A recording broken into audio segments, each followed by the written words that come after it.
Ladies and gentlemen, boys and girls, welcome to Dominions 5 Warriors of the Faith. If you're watching this on YouTube, I've played this previously on the YouTube channel. In fact, there's a small series in which I played as Doompig, the celestial boar of death. Dominions 5, though, to give you a brief introduction, if you really want a proper introduction, go watch those videos, because I kind of did them as a sort of, this is Dominions 5 and how it works series. But the brief version is, Dominions 5 is a strategy game about becoming God. You build a super powerful pretender god, divine being thing. You select a nation you want to play as, and your goal is to conquer the world, spread your faith to all four corners of it, and become the one true god. Essentially, that's the way it works. It's a very complicated game. It's a very complex game. I have my big, chunky Dominions 5 strategy guide / manual on my desk that I shall now dramatically flick the pages of. It's about as thick as a Bible, except it's printed on like A4. It's mahoosive, and I shall hopefully use it to reference things I get stuck on throughout the game if the chat is unable to help me for some reason. And that's the gist of it. We're going to play some Dominions 5 this weekend, while I figure out what the next series we stream on Twitch is going to be. There's a few candidates, which we'll probably talk about later, to be honest. But for now, we're going to play some Dominions 5, because it gets suggested a lot. Whenever I ask for sort of like suggestions for what game I should stream when I'm a bit stuck for ideas, there's always a couple of people that turn up and say, oh, you should do Dominions 5, so I've indulged them for once. Going to create a new world. Oh, the background music, by the way, is not the game's actual soundtrack. The game's actual soundtrack is delightful. It's really, really nice. It's one of my favourites out there. Unfortunately, however, it is in the YouTube copyright system, and so therefore, if I stream it on Twitch, there's a chance it could get muted. If I put it on YouTube, it won't be monetized, so that's a bit of a shame. What I have instead done is put on some generic fantasy background music taken from various fantasy video games and whatnot. It's the exploration music folder from my Oblivion install, basically is what it is. So it's a mix of Elder Scrolls soundtracks in there, a bit of The Witcher thrown in for giggles, all sorts of little bits. Right, so let's just create a new game. Start a random map, I think.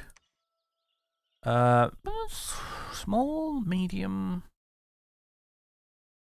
Let's go for, if we're going to play this over a couple of days, why don't we try medium? Few water provinces. I don't know. Normal amount of water is probably fine by me. I might want to play as like a water nation or an amphibious nation in this. I haven't decided yet. Let's go normal amount of water.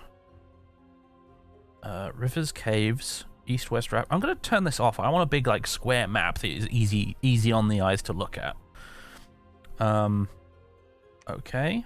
Enter game name. Twitch stream 1, I'll just call it, I guess. Now we select our era, the early ages, middle ages, late ages. This basically determines the list of nations we can choose from. The general rule of thumb is the early ages are really high magic, low tech. Late ages are higher tech, lower magic, and the middle ages are somewhere in the middle. Let's go for middle ages. Nation. Oh gosh, there's so many to choose from. Who do I want to play at? I haven't put any thought into this whatsoever. I have no idea who I actually fancy playing as. There's so many to choose from. Which are the ones I've played as in the past? I've played as Ulm before. I've played as Marignon before. I've played as Vanheim, I think, before.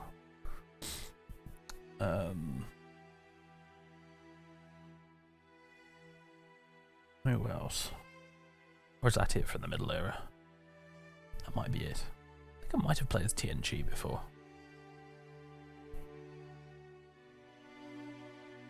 I think I've played as Uruk before as well.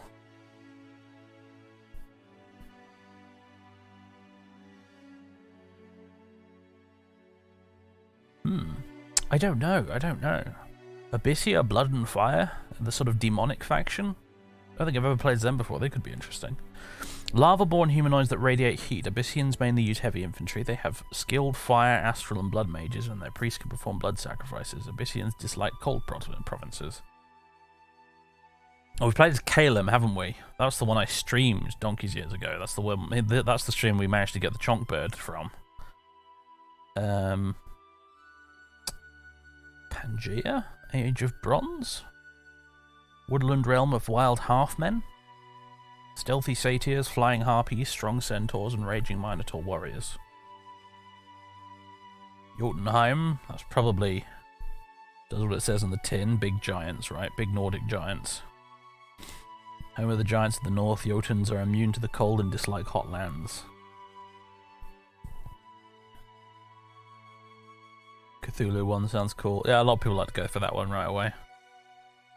R'lyeh, Fallen Star. It's an underwater nation. Ancient race of mentally superior beings from a fallen star has enslaved a colony of Atlanteans. R'lyeh has Atlantean slave troopers, strange hybrids, and illithids who use mind blasts. The star spawns of R'lyeh are powerful astral mages. You've got Is.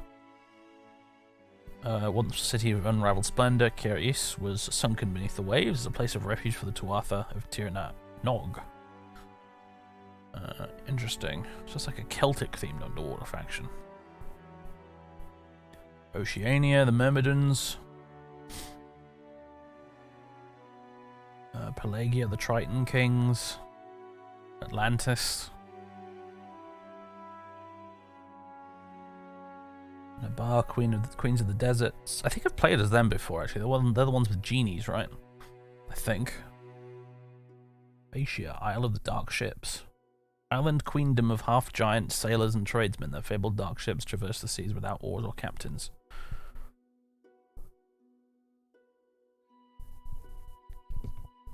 Pangea is fun. Probably your favourite faction. Interesting.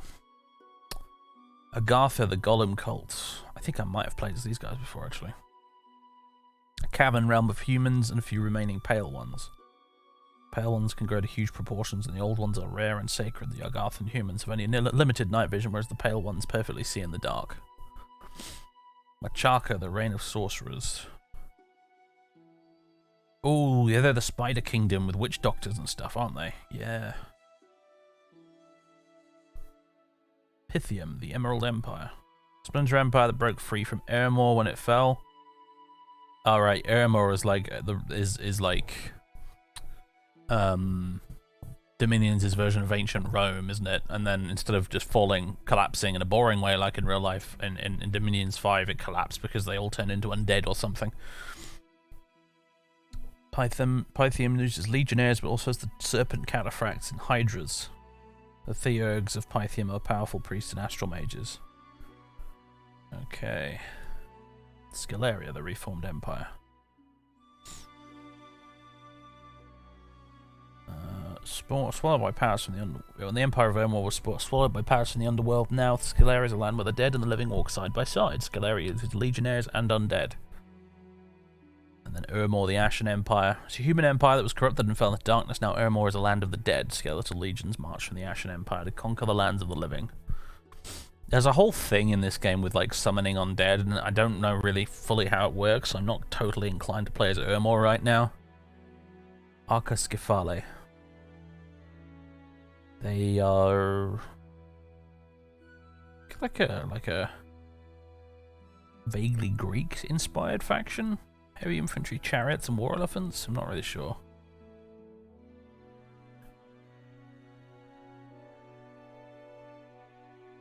Man, Tower of Avalon. I think that's like the Arthurian-inspired faction, right?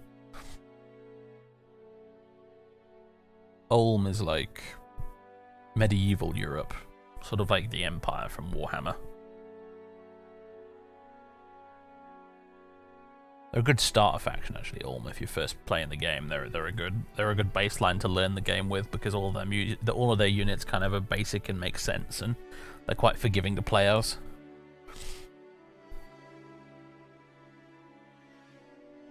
Undead nations are persona non grata in multiplayer, as far as you know. Interesting.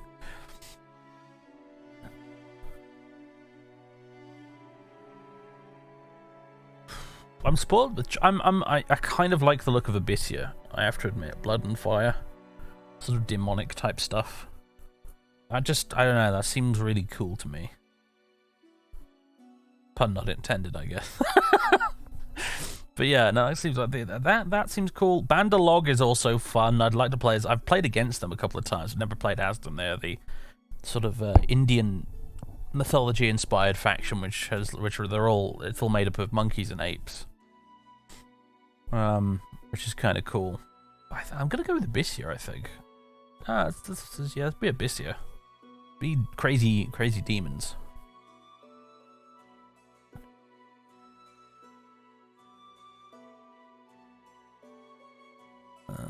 Nice. And then against a random and a random. Normal AI, although I'd like to make this a random land nation, because we're playing as a land nation, so just to make life easier, two land nations. Okay. Go. Alright, Abyssia, so this is what we're working with. Abyssia is a hot wasteland at the center of which... I should have said this at the start, but if you're watching this later, you may want to skip ahead a bit if you just want to see the gameplay, because Dominion 5 is one of those games where, like, choosing a faction and creating a pretender god is a bit like character creation in Dungeons & Dragons. You can easily spend an entire evening just doing this. So if you're watching on YouTube, you may want to skip ahead a bit. If you're here watching me live on Twitch, then you might want to go put the kettle on, I don't know. Anyway...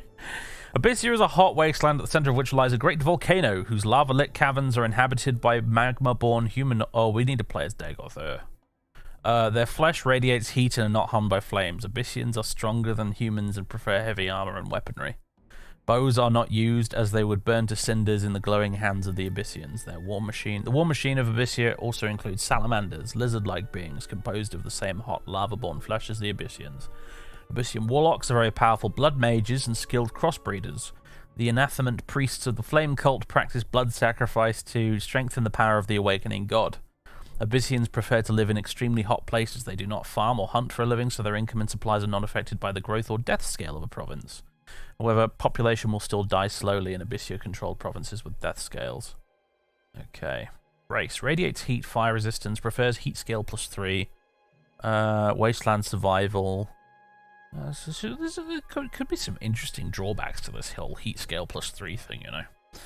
But anyway, wasteland survival, death and growth rate scales of half the standard effect on income and population growth, and no effect on supplies. Extra golden resources in cave forts. Military, heavy infantry, no missile weapons, salamanders. Magic, fire, blood, astral, some earth. Priests, powerful, can perform blood sacrifices. Dominion spreads heat, max 2. Bless bonuses, fire, bless points +2. Building standard forts. And what units do they have then? The Slayer is an Abyssian assassin. He can pass unseen through enemy territories and try to assassinate enemy leaders. Heat. This creature radiates heat. Heat effect is usually decreased during rain and nullified underwater, but some creatures have heat that works regardless. Fire resistant. Wasteland survival. This creature is better at surviving without supplies in deserts and wastelands. There's an assassin. This unit can assassinate... I've not played with assassins very much in the past, actually. This could be fun. Assassinate enemy commanders in the same province. The value indicates a possible patience bonus. If it is positive, there will be an increased chance of bodyguards not being present when the assassination occurs. Ambidextrous. Reduces attack skill penalty when wielding 2 or more weapons. Oh, interesting. I could give him a couple of swords or something. Dark vision. Yeah, I can see in the dark. Interesting. So assassins then. Beast trainer. Beast trainers are entrusted with the task of taming and training salamanders for battle. So probably if we're going to use salamanders, we probably want one of these guys around, I'm guessing. Armed with iron prods, which they use to drive the salamanders, the beast trainers also have a mystical power that keeps animals from attacking them, making them very useful for dealing with wild beasts such as salamanders and scorpion beast. Alright, this is interesting. So playing as Abyssia then, we're sort of, we're like slightly demonic humanoids, it looks like to me. I'm pretty sure there's a version of this faction you can play in one of the other eras, possibly the early era where you actually are demons. Like, honest to goodness, you know, big horns, hooves, you know, sort of cracking whips around the place. All that good stuff. But I'm pretty sure Abyssia in the middle era looks like we're sort of like a... Like demonic humanoids. Which is honestly even more interesting. In a way. So, this should be cool. So those are the salamanders then. Firepower. This unit is more powerful than hot provinces. Undisciplined. Is an animal. Heat. Fire resistant. Fire flare. Damage 20. Magic damage and fire damage. Length 5, so it's... Is it a ranged weapon then, I guess? Well, it's probably like a short ranged weapon. Okay. Cool. Fiery lizards born in the lava pits of Abyssia. Their flesh grows and glows and flames lick their bodies. When injured, the salamander can erupt in a blazing forepaw. They explode when they die! Cool. What else we got? Human breads with different weapon loadouts, I'm guessing. This guy's got an axe. Deep in the smolder cone, the warlocks of Abyssia experiment with their brethren to create superior beings.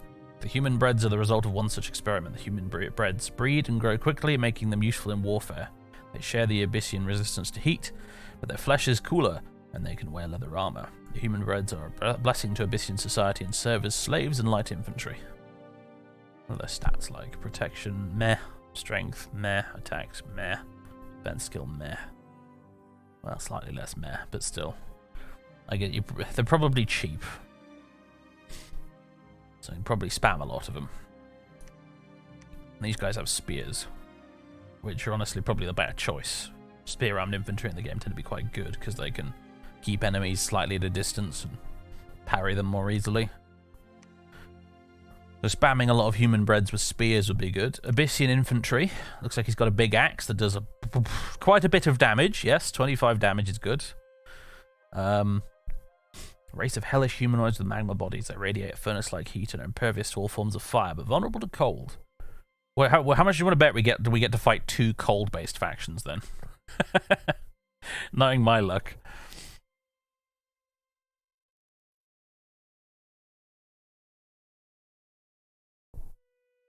Let's see. Strength 13, attack skill 10, defense skill 7. Wow. Yeah, they're not very good on the defense at all. But they do have 17 protection, which is not bad, actually. That's relatively good. Abyssian Infantry. Oh, it's the same deal, but except this guy's got a flail. Interesting. Abyssian Infantry. This one's got an axe and a shield. Which makes him probably a slightly better all-rounder. That's interesting. Same deal, except he's got a Morning Star, this guy. Lava Warrior can only be recruited in the capital. 17, protection 18, strength 14, task skill 11, defense skill 3. Morning Star. I assume he's armed with a pair of them because it's got 2 here. With the weakening of the flame, there are no more burning ones, and lava warriors have replaced them as sacred warriors. I guess burning ones is what we would have gotten if we'd chosen the early era. Lava warriors have replaced them as sacred warriors. They are our sacred unit, which is important. We'll get to that later. Lava warriors are the elite of the Abyssian war machine. They are driven by an anger that turns into blind berserk rage when they are wounded. These elite warriors train in the lava pits of the smolder cone and are able to draw strength from the heat. They are very powerful in warm provinces, but the cold will break down their great strength. Lava warriors are armed with twin Morning Stars and serve the anathemans without fear. Oh yeah, that's a good point, actually. A lot of these guys, like, their stats are going to improve the warmer the province they're in is. So that's something worth bearing in mind. Bad formation fighter. Unable to fight in tight formations and can fit less units into one square, which is a bit of a shame. Ambidextrous, though, so he can fight quite well with his pair of Morning Stars. Berserker +3. His unit is capable of going berserk if wounded. Mindless and mounted units will never go berserk. Okay. Interesting. So these are our sacred units. Basically, sacred units are important because your god, when you make him, he or she or it or whatever, can bestow certain blessings on your sacred units to buff them essentially. The other units you have doesn't matter. Only the sacred ones get the godly buffs. So you kind of want to look at what your sacred units are for your faction. And when you're building your god, think about what blessings you want to get that will work and synergize well with the sacred unit for your faction. So basically, this guy has very good protection, which we could invest in even more somehow potentially to make him really well protected. Could increase his strength though, maybe his attack skills, a bunch of things we could probably muck around with here. Interesting. Cool. And the Salamanders we've already looked at. Rest of the commanders. Well, the Beast Trainer we already saw. What's his thing? Beastmaster +3. Animals have increased morale when commanded by a Beastmaster. Okay, good. So all the Salamanders we want to put under that guy's command. A Warlord. Probably nothing terribly special about this guy. He's just a small little size 3 humanoid character. Leading on troops. He's armed with a pair of axes like a loony. Anathemant Salamander. The authority of the Abyssian warlords is limited to acts of war, and all other matters Abyssia is ruled by the anathemants. Anathemant Salamanders are the holy priests of the Abyssian faith. Hamov, thank you very much for the 26th month of subbage. Welcome back. Excel in fire magic. You know, I've never really gone into fire magic much in Dominions before. Now seems like a great time to just go absolutely ham with the fire magic and just burn everything. This could be quite explosive and fun, frankly. I'm looking forward to it. Use fire not only to incinerate infidels, but also to feed the anger inherent in the hearts of all Abyssian warriors. The anathemats practice human sacrifice to empower their master's dominion by the magic inherent in human blood. Oh yeah, these guys are about blood magic and all, aren't they?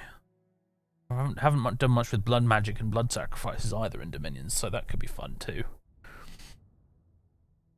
Rolling thunder, yeah. Alert of the smell of napalm in the morning. Right. It's a shame we don't have any flying units. Okay, cool. So he's a level 2 fire mage and a level 2 priest as well, so therefore also sacred. Research ability of 9, which is slightly above average, I think. Fire resistant heat. Heat 5. I don't know what the heat bonus does. This is why we have the manual, guys. This is why we have the manual. Let's see.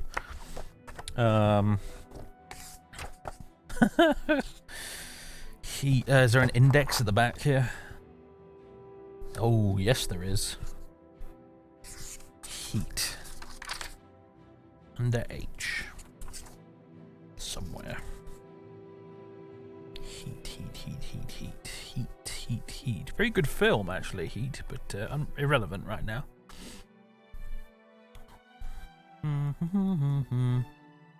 Heat. Healing touch. Heat from hell. Doesn't actually list heat, though. That's annoying. This index I rated as 0 out of 10.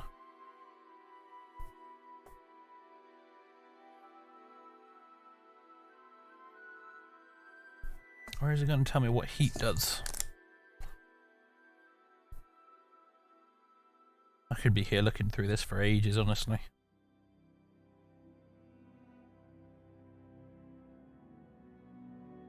At a glance, I don't seem to be able to find what I'm looking for. So I might just shrug and give up.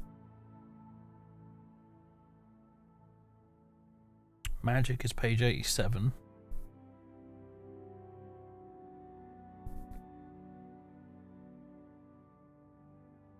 Whatever.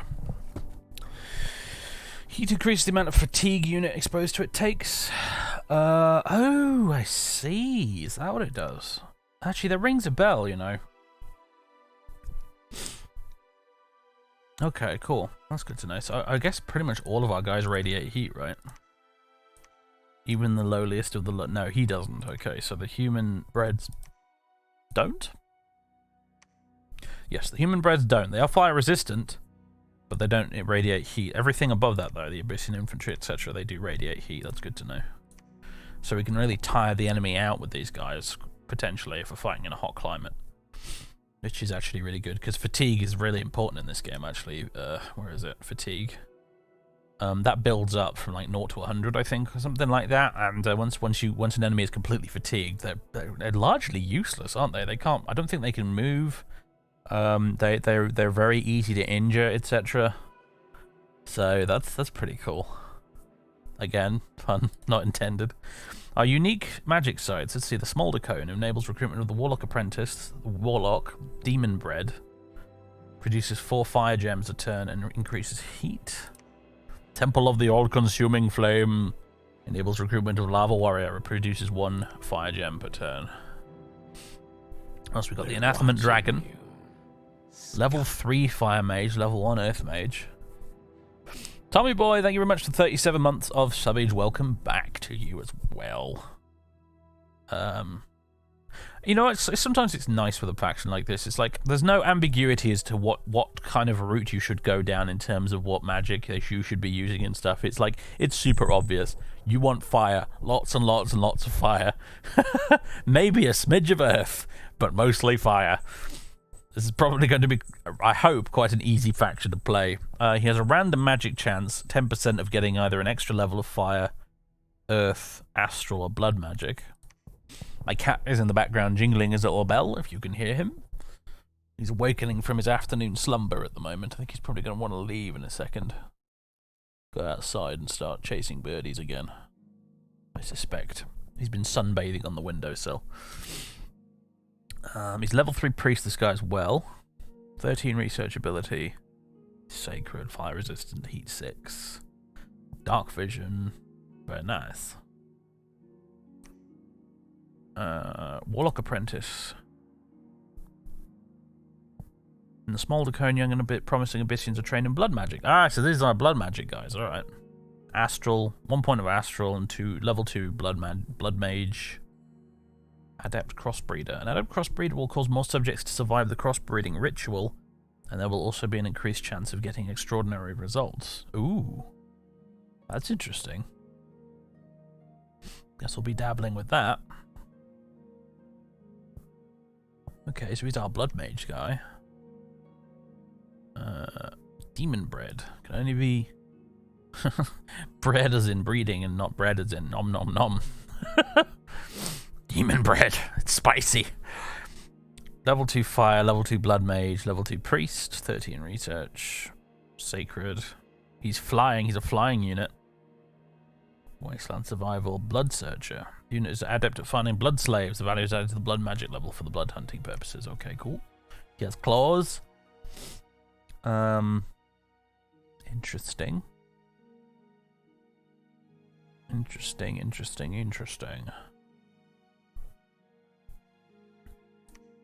And then you have at the top the warlock.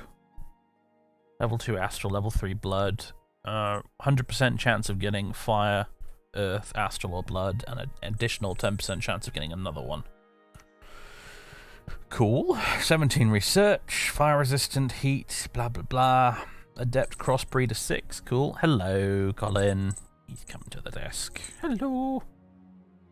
How you doing, buddy? You want some pets? Yeah, you do. Yeah, a good cat. Got him some new food, actually, recently, because he was getting bored of his old stuff. I've discovered that the tuna-flavoured one is his favourite, because he wolfed it down almost in one sitting. It was amazing. Never seen a cat eat that fast. That was apropos of nothing, I know, but still. Felt I should share that information. Okay. I think we have all we need to know. Okay, yeah, it's this Dominion. Alright, so, okay, here's the create a god screen. We'll pick our type of god up there by clicking this. There's the points you get. There's the magic levels of the god. The Dominion, which are the effects that are felt whenever a province is within our influence. Cat God Colin wants to challenge your reign. And then at the bottom here we can choose whether we want to start the game awake, so with the god already active and actually usable on the battlefield. Dormant, so he's sleeping, or imprisoned, so he's sleeping but for a lot longer. Let's go for what type of god do we want. There are lots of different types we can choose from. You can have inanimate gods up here, like the Bronze Colossus, Divine Glyph, God Block, a Monument, or even a Fountain of Blood. We have these guys, which are like pretty much just giant humanoids. The Anger Minyu, Ilah of the Moon, Ilah of the Sacred Mountain, Lord of the Summer Plague. Yeah. Lord of the Desert Sun, the Ilah Heart of Might, the Solar Disc, Netter of Joy, Netter of the Moon. Are there any that our faction get a discount on? This, the Moloch, reduced by 20 points for this nation. Interesting. The Arzi, which is some sort of two-headed dragon, it looks like. The Worm, the Man-Eater. Oh my god, the terrifying half-lion, half-ant. Some dragons. Oh, the red dragon is reduced by 20 points for us. Nice. A Lich Queen, a Phoenix. Funny looking Phoenix, if you ask me. Hey, Colin, why are you eating my hand? Yeah, I'm nom-noming my fingers. Please do not do that. Why you do this? He's just sucking on my thumb right now like a baby. It's kind of cute, but also a little bit annoying. Scum. Tasty man flesh, yes. Oh my god, I have no idea how to pronounce that, but thank you very much for the tier 1 sub. Welcome aboard. I've just been assaulted by several syllables of Gaelic right there.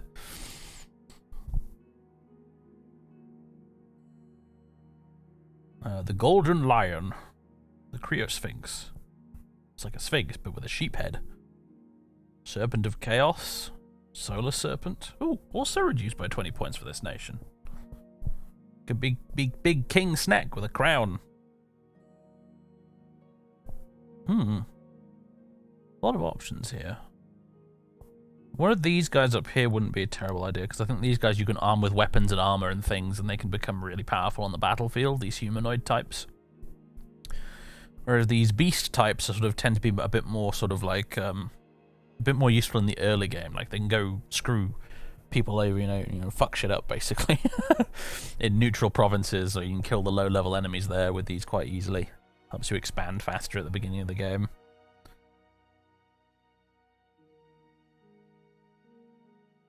Prevsviaduch means private in Irish. Yeah, no one ever knows how to say it. Yeah.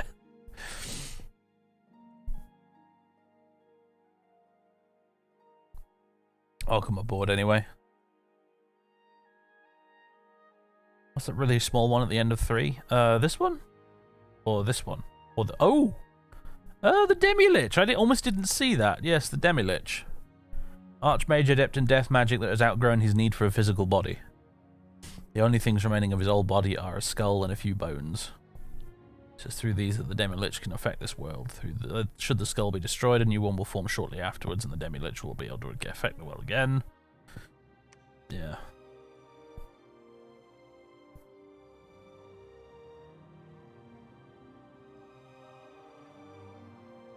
Lord of the Desert Sun.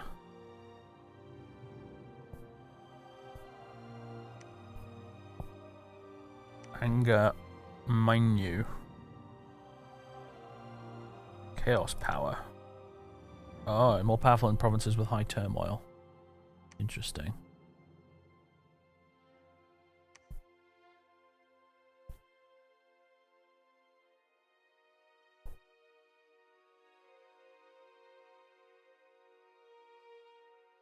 Demi Lich actually get easy respawning as a mechanic. Undead. Undead creatures cannot be banished by priests. Immortality. Here we go. If an immortal being dies, it will swiftly rise from the dead and return to its home province. The immortal one will stay dead if its home has been conquered by enemies. The body will take about 3 months to reform, and the process will get rid of most afflictions. So immortality does not work on other planes. Interesting, right? All of you guys here are kind of immortal, really. Like, if they die, you have to get your priests to resummon the god through the god calling mechanic, but it looks like if you've got the Demi Lich, you'll just automatically come back in 3 months, which is 3 turns. Yeah, exactly. You don't have to divert priest to call him, basically, when he dies, which is kind of neat. Let's have a look at the Moloch here. We get a nice discount on this guy. He looks quite thematically appropriate. An infernal angel, called or sent from beyond. Winged and dressed in horror, he will crush this world and make its inhabitants slaughter one another and suffer the torment of the inferno. The Moloch is a powerful and mighty warrior, and demonic servants will come to his aid whenever he goes into battle. The Moloch will surely shatter the world unless he is vanquished. Combat caster. Ambidextrous. Dark vision. Or he has protection 20 right out the gate. That's pretty good, you know. Dark vision, wasteland survival. Demon. Uh-oh. Apparently I'm having some connection issues. That's a little unusual on this stream, I've got to be honest. I've dropped 270 frames. And the connection itself just hiccuped there. The bitrate went down to 0. For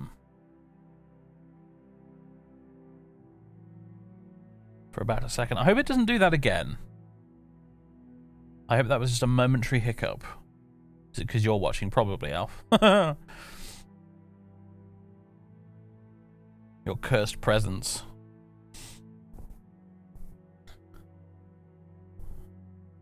Anyway, no, yeah, it was not on your end actually, Venter. It was at my end, which is again pretty unusual these days. I used to have a very bad internet connection, but not so much now. A little bit concerned by that, but okay. So this guy causes fear. He's fire resistant. Need not eat. Heat. He's flying. He's a demon. Ah, I see. He's vulnerable to the prayer of powerful priests. Not affected by spells that only target undead, such as with the bones. All demons have perfect dark vision. Alright, so he does have a quite substantial weakness. That probably explains why he's so why his stats seem to be so good. Because he can be defeated by priests, banishing him. Good protection, kind of meta attack, I suppose. Although you can fix that with magical items, right? That's what I'm looking at this guy and I'm seeing right now. I'm seeing a good base stat line that will only be improved with magic items. I think he's one of those sort of late bloomer gods, isn't he? Where like he starts off the game a bit meh, and then later on, once you've got all the magic doodads, he becomes really good. He's looking kind of interesting. Gotta admit, he's my number one choice at the minute. There's the Arzi, which we don't get a discount for, which surprises me a little bit because he's very sort of. Oh, it is a three-headed dragon. Progeny of the destructive spirit. Three-headed dragon sprung from corrupted flames when the previous Pantocrator, whatever, banished the Deva of Devas. His offspring was imprisoned lest the world would be destroyed. Now with the Pantocrator gone, the shackles of the Davic dragon are weakening and the marshal of destruction shall once more lay the world waste in ashes. It's difficult to go wrong with a dragon, honestly. They have lots and lots of attacks, so they can take on a lot of units by themselves. He has dragon fire, obviously, quite high protection, very high strength. It's a dragon at the end of the day. It does have chaos power, so you probably want turmoil with this guy in your provinces. That's kind of not great, really, is the thing, though, because turmoil gives you quite a few debuffs to your provinces. Obviously, that's the expense you would have to pay to sort of make this guy better in combat. Shape changer. Yeah, you can transform into a great warlock if he wants to. Obviously, he's flying. Wasteland survival, mountain survival, dark vision is unsurroundable. Having 3 heads will help with that. Dragon Master. Receive a bonus when summoning dragon-like creatures with conjuration spells. Can even equip a few items. Yeah, actually can. Crown for each head. You know what? I hadn't even noticed that, but yes, he has 3 head slots because he's got 3 heads. That's genius. You like the crown snake? Let's see, the solar serpent. King snake. Fire mage level 2 base, research 9. Regeneration, 10%. Or, oh, this is actually a very powerful attribute, this. Being as truly magnificent, a norm would dare to strike at this beauty and power. The chance of being affected by the aura is determined by the attacker's morale. A unit with high morale is likely to ignore the aura effect. So basically, if you have low enough morale and you don't and you know you roll dice for it in the background, the game will. But if you have low enough morale, your units will just refuse to attack the solar snake.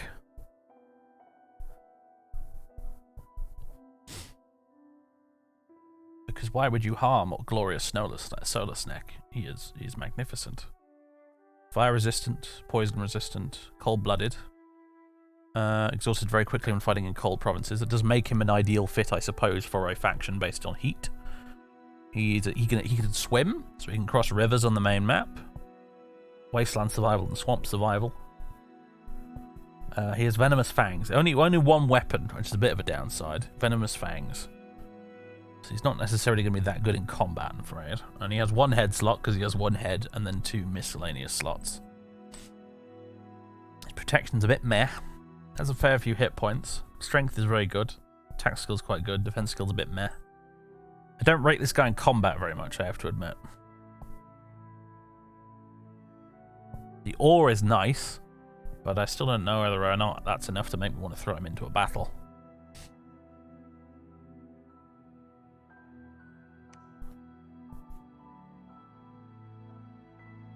Serpent of Chaos.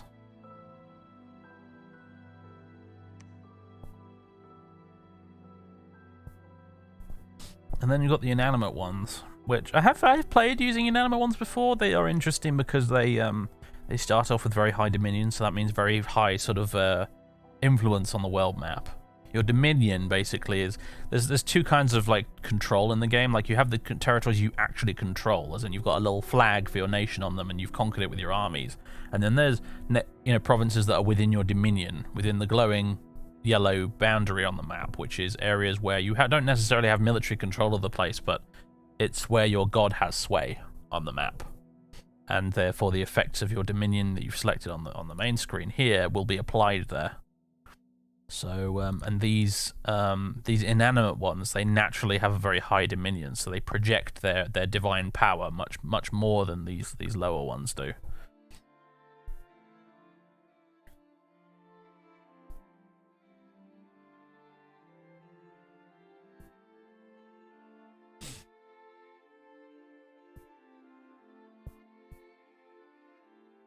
I guess this guy is your Ra, right? He has all level 3. Bit of astral, bit of fire, magic staff. Terrible protection. You need to get some armor for this guy. I'm leaning towards the Moloch. I think the Moloch is the way to go. The demon thing is probably going to bite us in the arse at some point, but I think we should go with the Moloch. It's appropriate. It's factionally appropriate, and I don't know. He just looks great from a stats point of view. I think this is probably the guy we want, honestly. The RZ is tempting, but I think the last time we streamed this, I played as a dragon as well. I think I was an ice dragon when I streamed this last time. So let's not be a dragon this time. Let's go with the Moloch. Okay. So, fire magic. Probably want a fire-based bless effect, don't we? Or, that's the top level one you can get from. Blessed units will have Awe +1. So you can apply Awe to all of our priests and all of our lava warriors, which is an interesting proposal. Flaming weapons. Attacks from blessed units are imbued with additional fire damage. Fire shield. Gain a shield of fire around them. Anyone trying to strike them will take damage from the fire, though less if they have long weapons, up to 7 AP damage. Last time was the birth of Chonkbird, right? Yeah, it was. Heat aura. Yeah, most of our units naturally have a heat aura anyway. Death explosion. Blessed units will explode in huge fireballs when they die.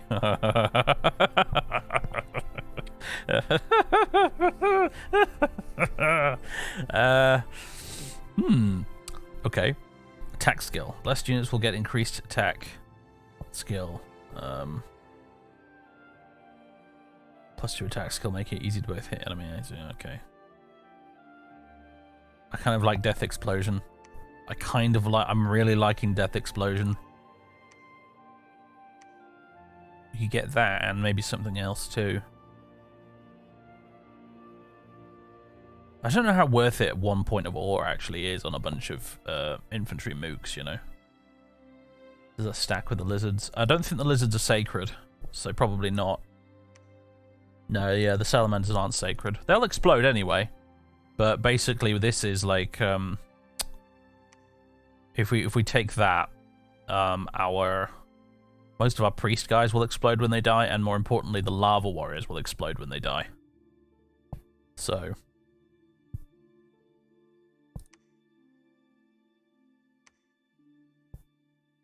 what are the other? You also have blood. What are the bless effects you can get from blood?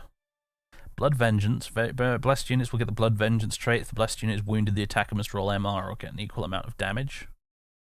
This would really be the more you try and hurt us, the more we hurt you, army. A pile of lava warriors is already pretty deadly. Yeah, it is. Unholy weapons. Strike with additional unholy damage. Can only damage false pretenders and their sacred troops. So you'd be good against other sacred troops. Blood Bond. Units will transfer half of all incoming damage to other blessed friendly units that are nearby. So they sort of spread their damage around. Blood Surge. Blood Surge, as soon as they kill someone, the Blood Surge will last a few rounds and greatly increase the combat abilities of the unit. +3 attack, +3 strength, +1 defense, +1 reinvigoration. Strength of the Flesh, +2 strength. Strong Vitae. Stand more damage before they die, just a single extra hit point. I'm not overwhelmed by the blood magic options, if I'm honest. Blood Vengeance stacked with the exploding thing might be kind of fun, though, admittedly.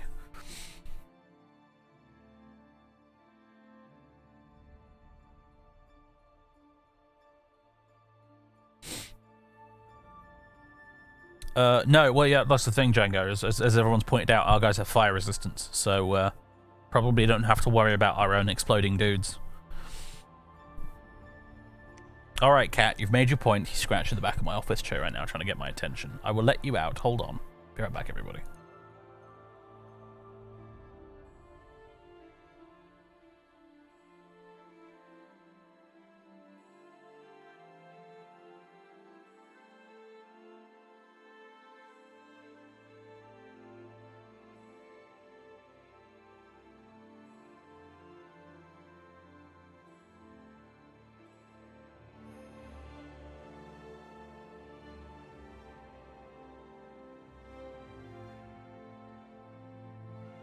I'm back.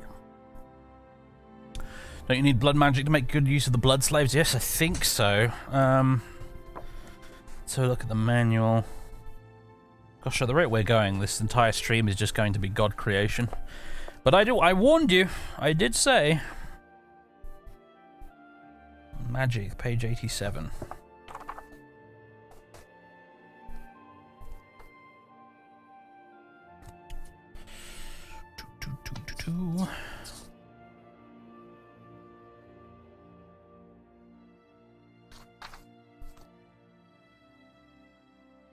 Rituals, communions,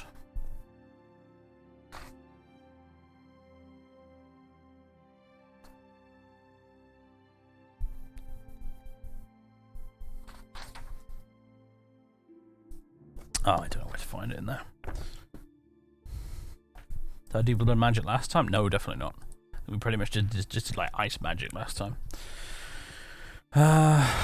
Death Explosion I want. Death Explosion is fun. I could just go like, if I go 10 fire magic, I could also get flaming weapons, which wouldn't be terrible, or I could get fire shield.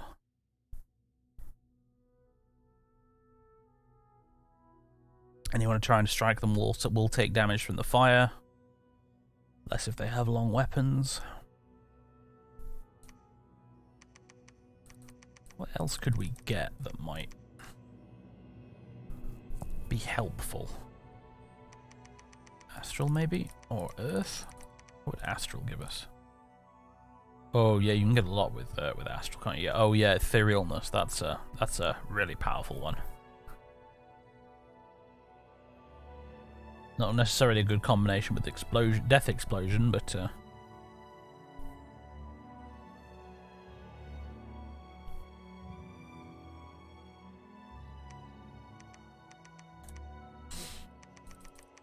we went with an Earth one, Hard Skin, Fortitude, half damage from pierce / blunt weapons.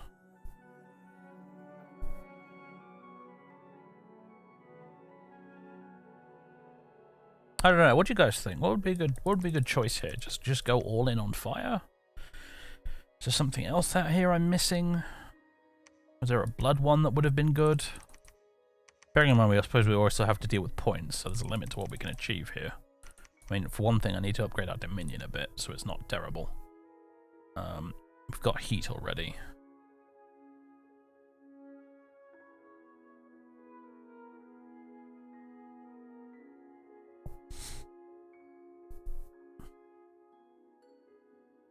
Could go with air, so you could use the Godforged quills. Blood Surge for Berserk memes. Did they already go Berserk?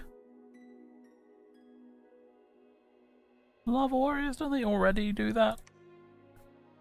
Yeah, Berserker +3.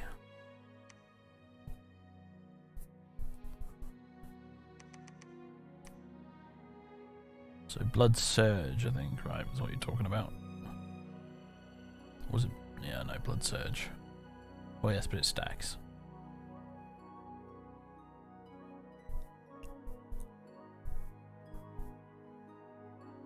Receive a Blood Surge as soon as they kill someone. Yeah, you know, it's probably not a bad idea, is it actually, really? It's not great, not terrible. +3, okay, hold on a minute, let me actually look at the stats for these little guys. Okay. Interesting. I don't know how good that would actually be, really.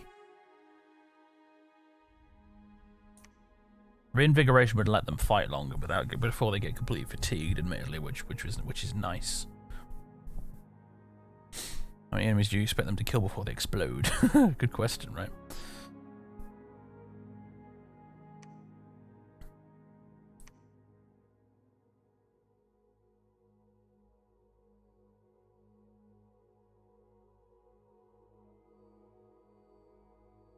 I do quite like Blood Vengeance. I don't know if we can actually afford to get that many. Yeah, I'd have to go dormant in order to get more of that, which wouldn't be a terrible idea. 1 point more. That process is a -43 though. Means we'd have to go imprisoned. Means we wouldn't actually get to play with him until 3 years into the game, which is a bit more than I would kind of really want, if I'm honest. Because these bless effects, they're really high level, which means that we'll only get them when the god is actually awake. So I think the maximum I really want to go with is dormant for this to work. So I think we might bring this down a bit. So 4 fire and 4 blood magic. That would give us Death Explosion and Blood Surge. I'm just not sold on Blood Surge. It seems a little bit meh. Blood Bomb could be funny. Spread the damage around so the whole unit goes boom at once. I hadn't even thought of that.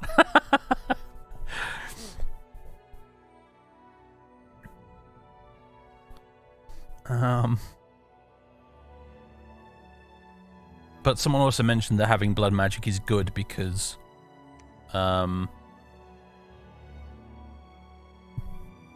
reasons. I forget.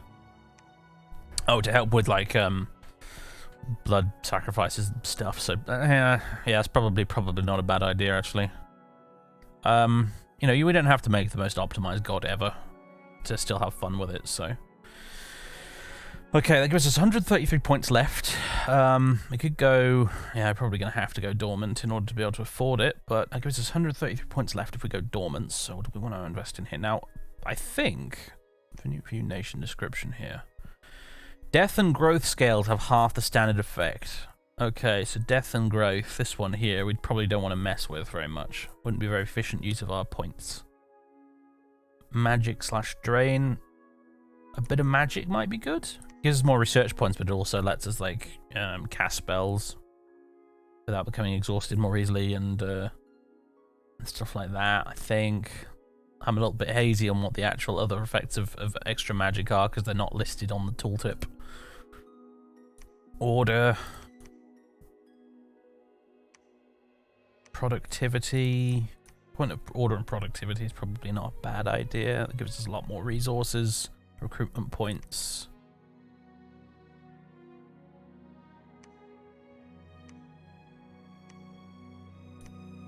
Two points of order.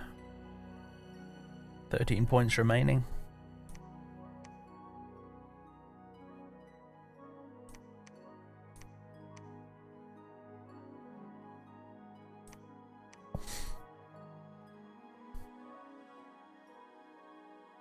Most enjoyable when play most games is to ignore the perfect optimizing attempted it. Yeah, no, I think you'd have a hard time min-maxing in this game anyway because there's so much information to absorb. I just want something that's competent, because sometimes if you build a god that is completely incompetent, and I have done that before, it can make the game a little less exciting. That looks good to me. We got 6 dominion, which is not great, not terrible. 2 points of order to give us these effects. The extra recruitment points is a big thing for me. It allows us to spam units a lot more effectively. A little bit of extra resources, fewer events. I could get rid of this and have a point of this instead, which would give us a bit more income and much more resources. I suspect. Let me just have a look at these guys here.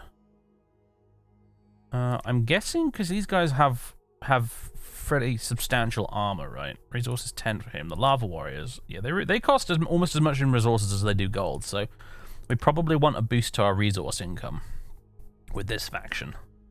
So that seems like... I'm looking at that right now and I'm thinking that looks pretty decent. That looks cool to me. Did this guy have the thing when disorder makes him stronger? I don't think so, no. No, that was the three-headed dragon, I think. Not this fella. This guy's big weakness is that he is a demon and therefore can be banished. Vulnerable to the prayers of powerful priests.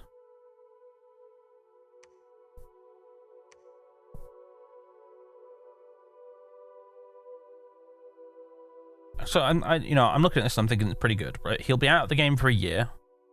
So in a year's time after starting the game, so about 12 turns, he will hopefully appear, give or take. By which point we might have been able to manufacture some nice magic items for him.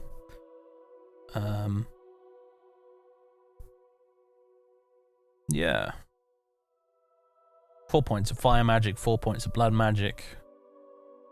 Custom pre-spells are ashes to ashes and heavenly fire.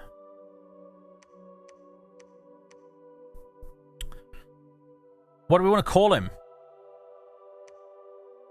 What shall its name be, chat? What shall we call this fellow?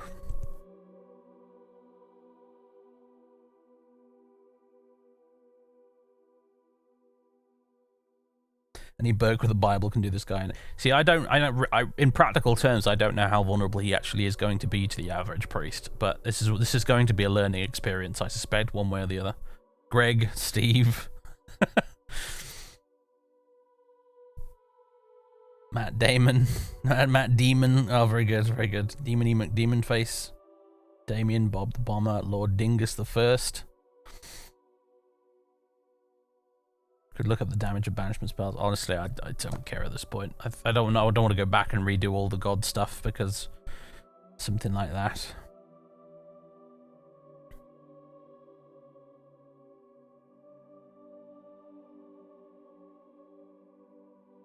Marty Poppins. They got Durr. Lawrence the Unpleasant. Sir Rodney Sidebottom. Kev. Brian the Dark Lord. Bob. Nothing's grabbing me. Nothing is grabbing me right now.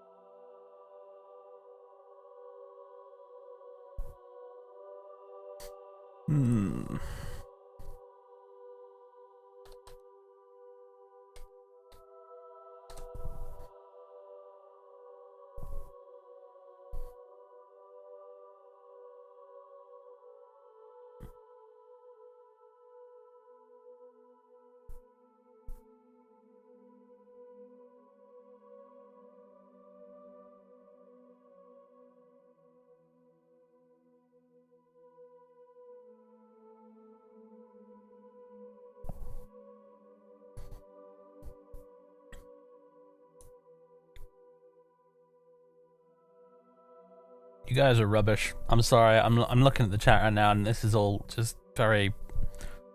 This is all a bit rubbish. I'm sorry, folks. It's a bit crap. Shady, thank you very much for 26 months of subbage.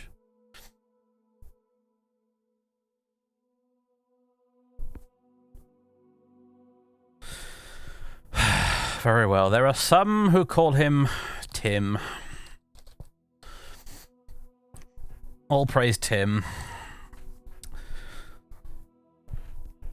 Okay, world contents, number of starting provinces 1, strength of independence 5, blah blah blah. This is all fine, leave it as it is. Anything I want to interact with right here? Thrones of Ascension. Victory by Thrones of Ascension. So you capture these Thrones of Ascension, and by holding them all, you can ascend to godhood. Conquering all is obviously another alternative you can get away with, but Thrones of Ascension can make the game a little bit more interesting.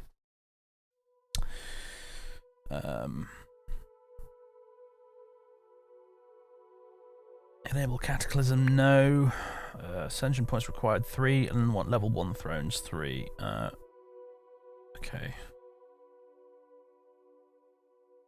Should we just have 3 level 1 thrones for a game with 3 players? That seems reasonable to me, honestly. Yeah, let's just do that. I'm not going to muck around with adding level 2s and 3s to the game. Okay, cool. Renaming is allowed. And let's go.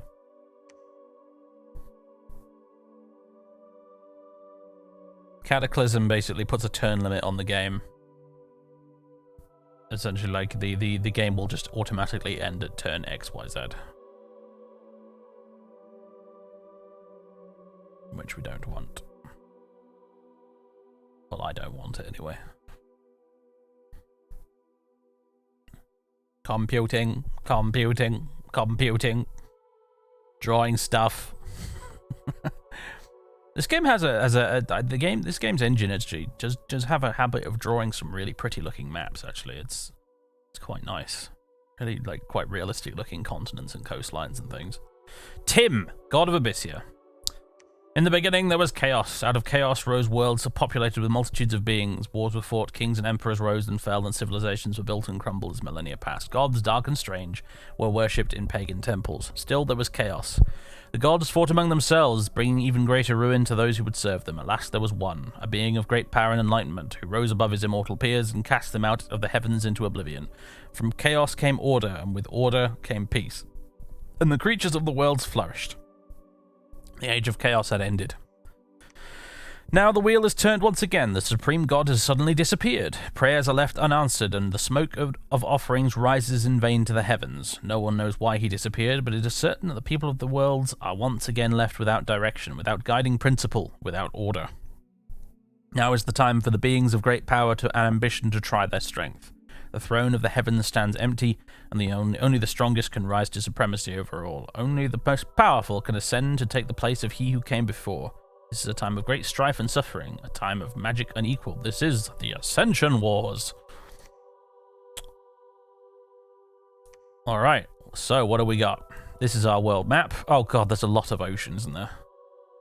And I can already see one of the Thrones of Ascension is on an island where we're probably not going to be able to get to it. In fact, 2 of them are on an island. Goody. I should have ticked the box that said limited water provinces, shouldn't I? This was a mistake. Never mind.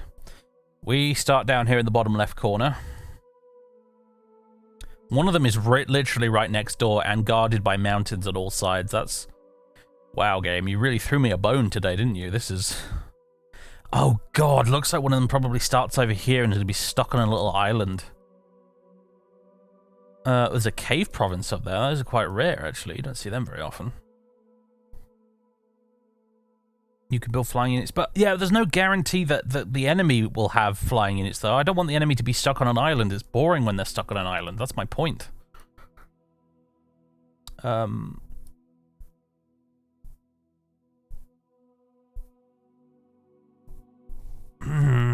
well. I guess we'll roll with it.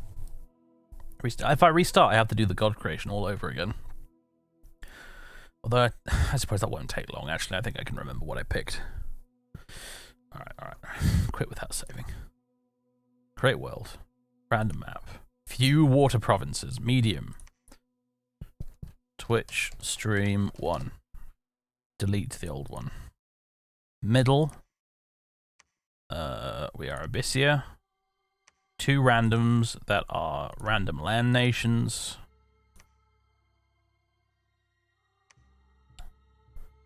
Okay. We want the Moloch. We want 4 points of that. 4 points of that. We want... Oh, I think we need a bit more than that, don't we? Wait, what? No. We want Death Explosion. There we go. And... Blood Surge. How's the audio, by the way? I'm going to turn the music up a little bit. It seems kind of quiet. I also particularly like this track. It's from Baldur's Gate 2, Throne of Baal, I think. I could have called him Baal. That's a good name for a god. Tim is more comedic, though, so we'll roll with it. Also, the track just very abruptly ended. Okay, we went with a point of that and a point of that, or is it 2 points of that and 1 point of that? Yes, that was it. We had 13 points remaining, didn't we? Okay, what? Music? Where music go? Did I just accidentally close media player? I think I did. Not quite sure how I managed that. Thought I clicked minimize. I guess I must have misclicked. Whoops.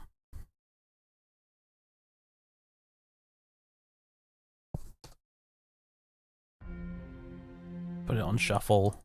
Click it a few times.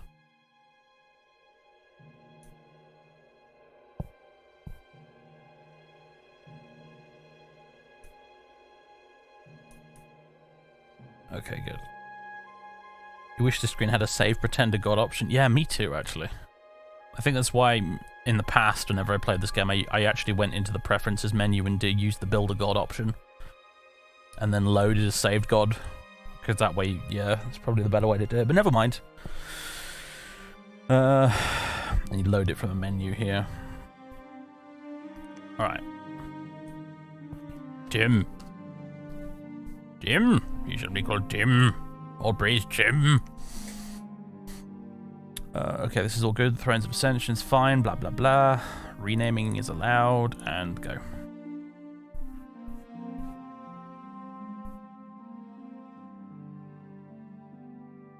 Yeah, I'll remember that for next time. I think I'll make it in the Build a God screen instead of the normal one. Then it can be saved.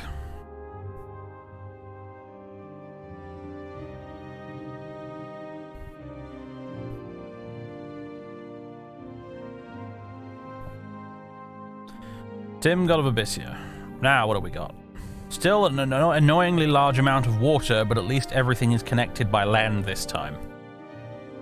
Looks like we've got a couple of natural choke points in the middle, which is fun. Question is, where did the enemy start? So we've got a Throne of Ascension over there. I'm guessing the other players probably started around here and here-ish, maybe?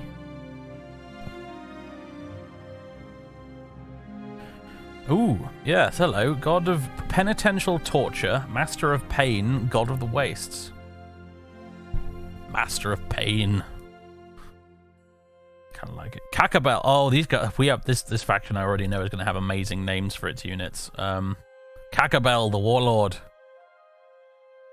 With his 2 axes. And Gebeleth, the Slayer, our assassin. Alright, Gebeleth, you can go off and investigate this way, over towards the throne. Kakabel, command our armies. He has, at the moment, under his command, a whole load of Abyssian Infantry. Whole load of them. Let's set them up, shall we? No, not Gebeleth. Kakabel, there he is. Let's put him there. Kakabel, set battle orders. Stay behind troops. Should really give him some bodyguards, actually.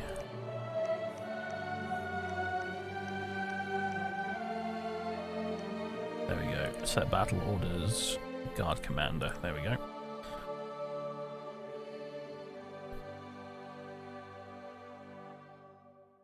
Cool. What do we want to recruit? Let's see. The Anathemant Salamanders. See, now that music's getting kind of loud again. I can never get this right, can I? But the problem is that the audio tracks I have aren't normalized, so some are loud, some are quiet. So this guy is our level 2 fire mage and priest, isn't he? Sort of basic priest / mage unit. Then you've got the Anathemant Dragon. Oh, he really is quite good though, actually, the Anathemant Dragon. Level 3 fire mage, very nice. Plus the extra chance for some more. Old Age. Warlock Apprentice. Those are the Blood Mage guys, aren't they? And the Demon Bread. And the Warlock. And then the Beast Trainer, if we want to build Salamanders, which I think I do, because they're fun. Let's get a Beast Trainer. Some Salamanders.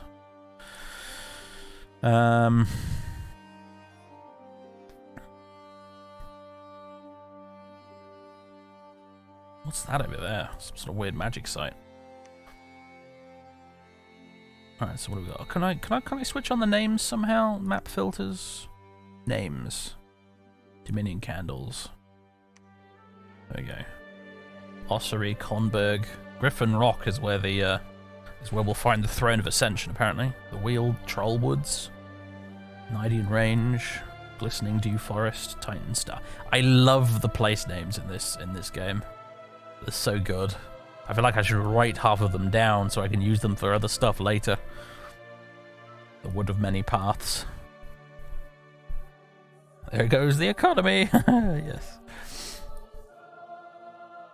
Alright, so fortification, lab, temple, smolder cone, and temple of the all-consuming flame.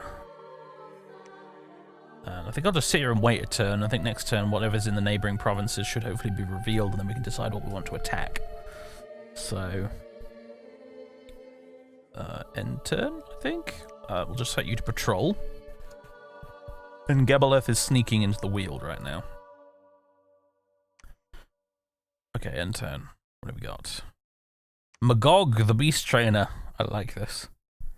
Oh yeah, declare a prophet. That's the thing. I don't know. I feel like we should build a priest before we declare a prophet, because that would be more efficient. If that would be better if we had a priest prophet, because he'd get like bonus levels of priestiness.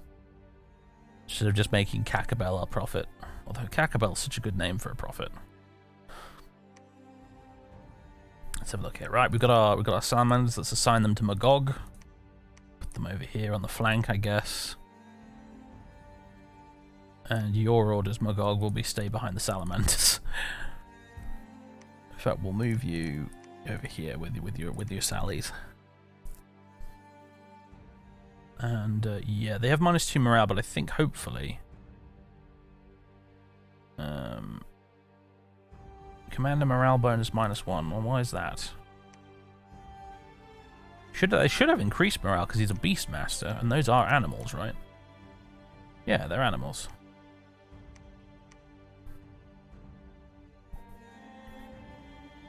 There are some mildly special prophet forms for Abyssia. Nothing game-changing, but fairly unique among the nations. Really? Tell me more.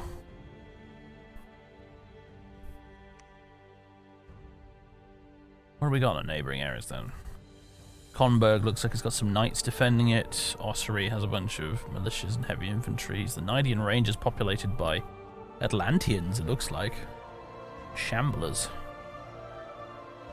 And the Weald is just light infantries and crossbowmen.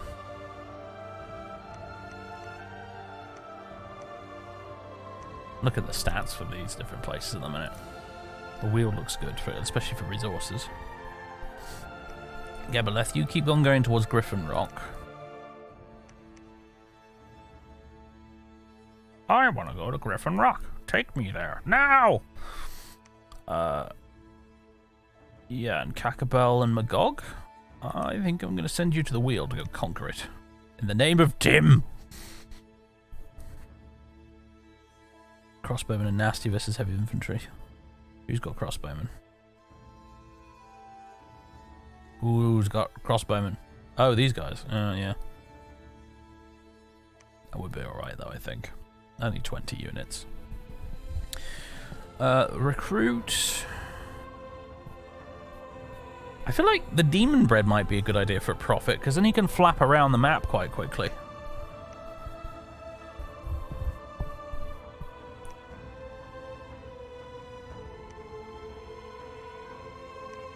Let's get a demon bread. I'm going to make it the prophet. What else should we recruit? A bunch of really cheap human breads, maybe? Yes. Ooh, Salamanders 50 gold. Yeah, they're quite expensive. Cheap human breads with spears. Oh, can't get that money apparently. I'm spending a lot on the demon bread apparently.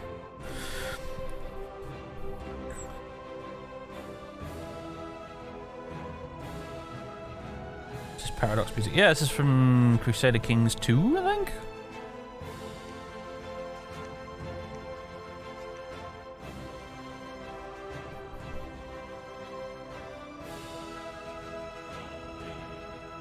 Alright, I think we're all good now. End turn. There's a battle in the Weald. Oh, spoilers! Spoilers! We won! View battle. Here we go. I love the old sort of medieval Shogun 1 Total War aesthetic for the battles with the 2D sprites and the basic 3D world that they have in this game. Oh, the Salamanders are actually quite quick, aren't they? Not like proper cavalry quick, but they're relatively speedy. We just incinerated those dudes. They're going to carry on towards the back and just murder the crossbowmen. Yes, burninate them. Burninate the villagers with their thatched roof cottages.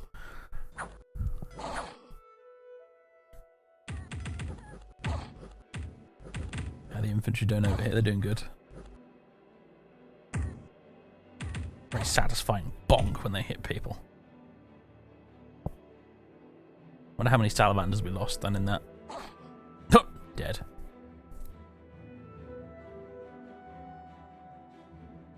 I guess it's a shame just seeing it, but there's like limits to it, really. I mean, you know, I don't know how much they can factor terrain into a game that in which you have no direct control over the battle, you know. You just sort of observe. So we lost one Abyssian Infantry and we lost 2 of the Salamanders. The Salamanders killed like 12 dudes though, so that's awesome. Nice. The Weald is ours. We have conquered it in the name of Tim. Right, so Griffin Rock is guarded by 120 enemy units. Lion Tribe warriors, Lion Tribe archers, and heavy infantry. Okay. So there's lots of them, but they're not exactly dead hard. It's good to know. Gebelith. You can carry on exploring that way. The Troll Woods. More light infantry and crossbowmen. Can we recruit anything here? Yeah, just a few local randos. We can recruit crossbowmen of our own.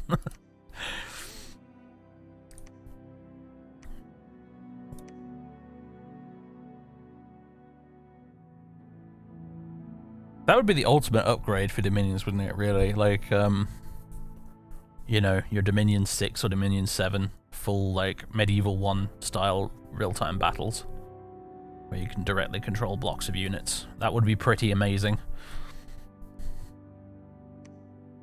But I don't dislike the way the battles are fought in the game now, honestly. They have a kind of, has a kind of wargaming aspect, like, you know, as in tabletop wargames. I believe one of the inspirations they quoted for this game was actually tabletop old Warhammer Fantasy, so. Okay. Okay, are we still recruiting him? It looks like we are. Yes, he's taking more than one turn to recruit the demon bread, but that's okay. Just recruit a whole load of these little human breads in the meantime.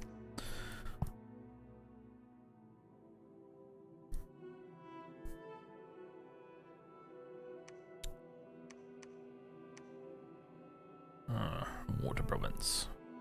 I think I played a game as Atlantis once. I think that's the only time I've played as a water-based nation. It was one of the water-based ones that's amphibious to an extent. I remember that much.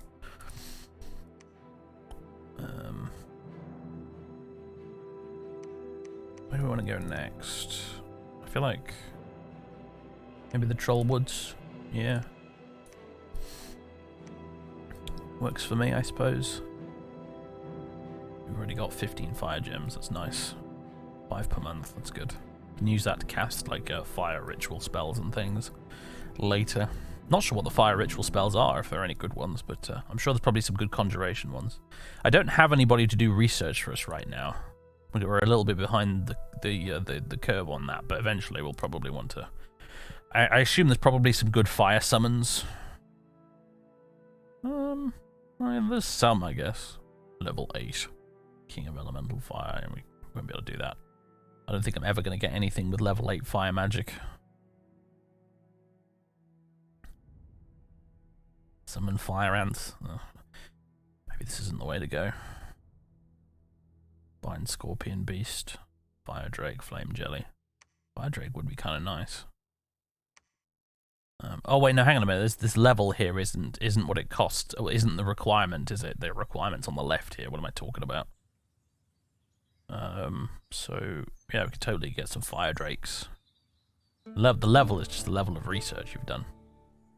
Fire snakes. Now, these are the ones I'm probably not going to be able to get. I reckon maybe my pretender god could get these, but I don't think anyone else could. Living fire. Flame spirit. Okay, some options. Some options. Any good blood related stuff? No, I think blood is like its whole own thing, isn't it? Alteration. Solar eclipse.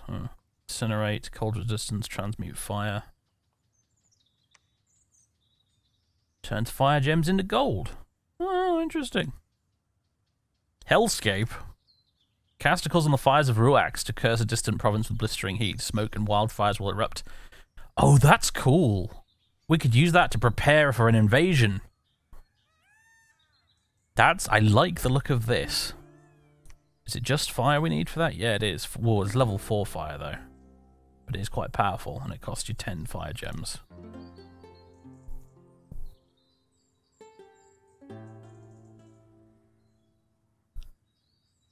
Blue spells are faction specific. Alright, cool. So yeah, Hellscape's a faction specific one. Very nice. We could get Tim to cast that. So that's one to look out for. Evocation. This is probably where a lot of the good fire stuff is going to be, right? Evocation. Burning Hands, Fire Darts, Flame Bolt, Fire Blast, Silver Haze Flare, Fireball, Fires from Afar. Hurls of flame bolts towards an enemy camp located in a province far away. Delicious stuff here. Fire Cloud, Breath of the Desert, Fate of Oedipus. 75 gems required. Punishes a mage for having claimed the eyes of God. The mage's eyes are blasted by brilliance, his eye sockets emptied forever, and the eyes of God no longer observe the world. This spell can only be cast if the eyes of God enchantment is active. Oh, okay. Liquid Flames of Ruax. Hurls a ball of molten metal at enemies. Splash out and anyone nearby will be hit by the hot liquid in the area. The area will remain extremely hot for a long while. Tasty. You do need a point of earth magic for that, though. Falling Fires. I remember that one being quite good. Firestorm. Yes, yes, yes. Enchantment. Enchantment. Inner Furnace. Oh, increases the area effect of the heat thing. Nice. Thaumaturgy. Rage. Augury. Prison of Fire. Raging Hearts. Pyre of Catharsis. Purgatory. Oh wow, what's that? What does that do? Holy Fire will strike undead enemy creatures in the god's dominion. The more powerful a dominion, the more undead will be killed. Wow, that's kind of cool. Hydrophobia. Afflicts enemies with rabies. Affected units become rabid and will attack anything nearby, even friends. Only living targets can be affected by that. Okay, that's quite funny. I don't know why that's a fire spell, but... Just give the entire enemy army rabies. Okay.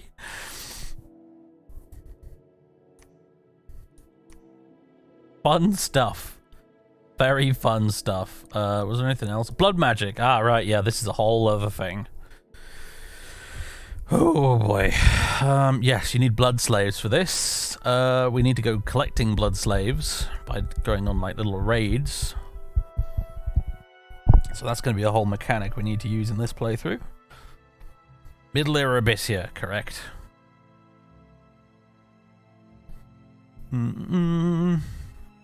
Infernal Breeding, that's our unique thing, isn't it? Under the influence of infernal magic, Abyssians, humans and giants are crossbred with demons, salamanders, and other beasts. In the early days, most experiments were connected on Abyssians. Blah, blah, blah, blah, blah, blah, blah, blah. Interesting. So we can just sort of create weird hellspawn. Sounds fun.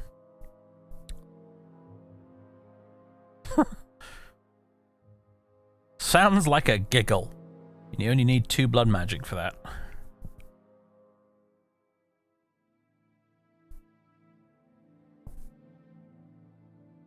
Wrath of Pazuzu. Yeah, we need a spell in the game called Ulumulu. Bind Archdevil. Oh, Tim could cast that for us. You need 99 blood slaves for it. Contact and bind one of the 5 archdevils to serve him. That sounds fun.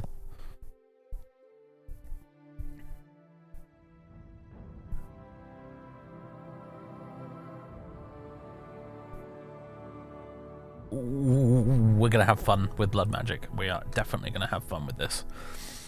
Okay. Yep, lots of fun. Lots of things to consider.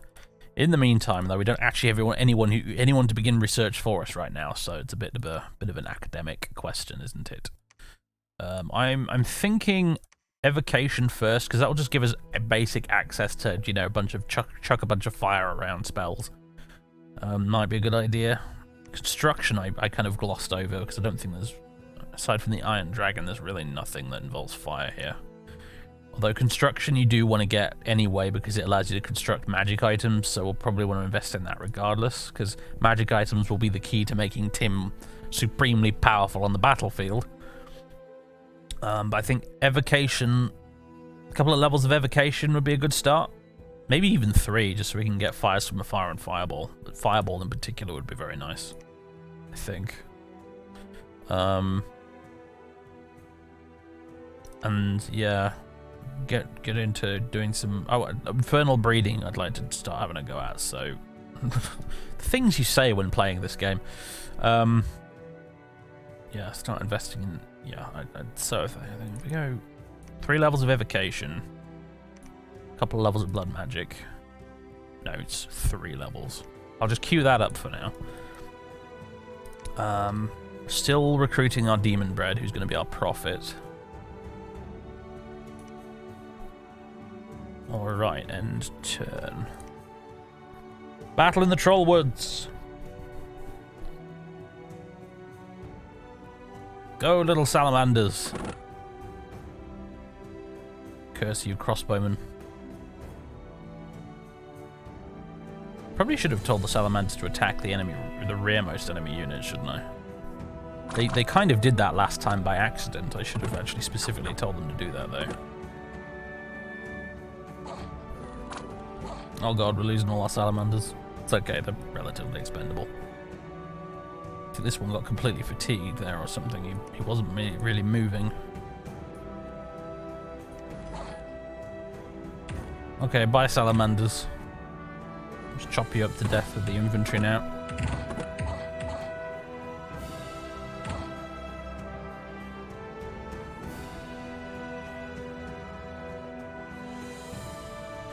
It's a 3-way free-for-all, Furiosifer. Medium-sized map, I think I went for with 3 players, because we're going to be playing this tomorrow as well.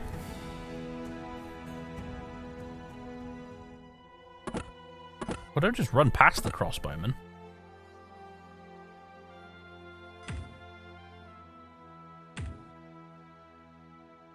The independent armies are routed. There we go. Quick battle replay. So we lost all 5 of our salamanders and 1 Abyssian infantry. And the troll woods are ours. And there is a mine of superior iron here, which is very nice. We are a resource-hungry faction, so that's good. Alright, Kakabel, let's send you back to Abyssia for now. Sotar is here. Sotar is an excellent name for a prophet. I like that. So, Sotar, my friend, you shall become the prophet.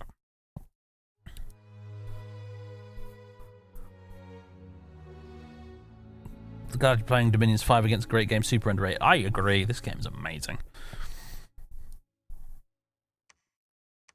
Conquest of Elysium is a whole thing as well. Yeah, it's just like the sister series to this, made by the same developers. I actually have Conquest of Elysium 5. I've not really delved into it much yet though. Right, it's sort of similar to this, but with a more of an RPG focus, sort of RPG kind of gameplay elements. I think it's a lot less complex as well, as far as I'm aware.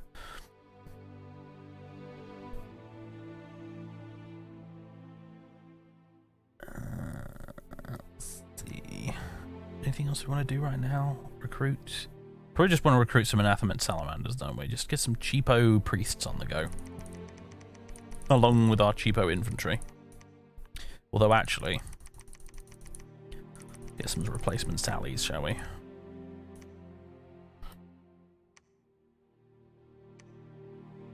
For the moment, I like the salamanders. They're kind of cool. Very expendable, to be honest, but they are fun. What's my bless like? Bless it. How do I find that out from here? I don't know if I actually can. We went with Death Explosion and Blood Surge, I think, which is interesting. So our blessed units, our lava warriors, will explode on death for giggles, and they have Blood Surge, so they already have Berserk. So when they kill something, they'll just get even more gooder. Nothing particularly outrageous, just kind of fun.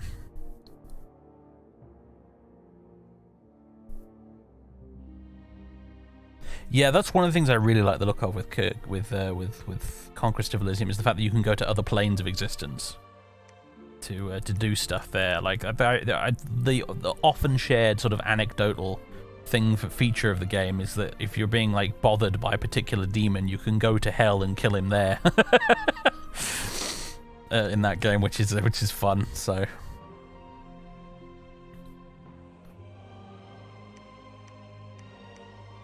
the religion of Tim, well, he is the god. Apparently he's the god of penitential torture, master of pain, and god of the wastes. So I suppose that probably tells you all you need to know.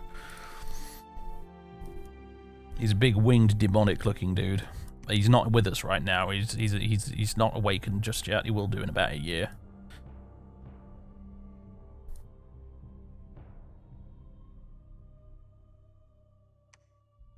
Gebeleth slows. Right, yes, Gebeleth. You can go down here to Osmark, I guess. I want to keep searching around for the enemy sort of areas. I'm guessing they've started off down here somewhere and up here somewhere. I'm assuming. I just want to make sure that they're not down here.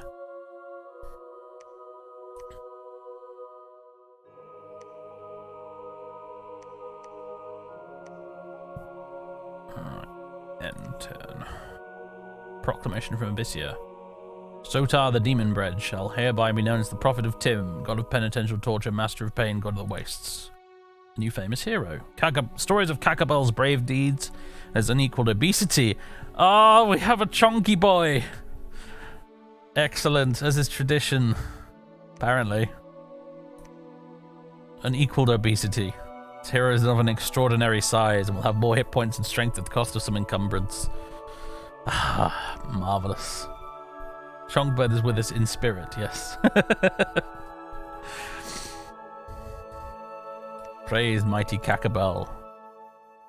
His roundness marches on Abyssia to gain more recruits for his army.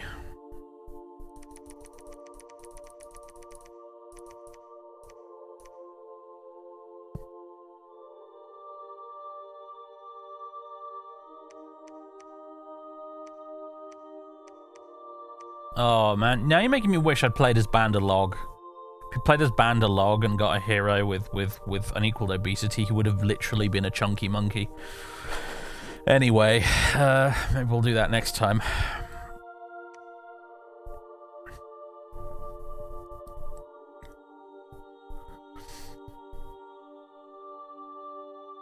Kushiel is here. Okay, right, you are immediately just going to go on research, I think.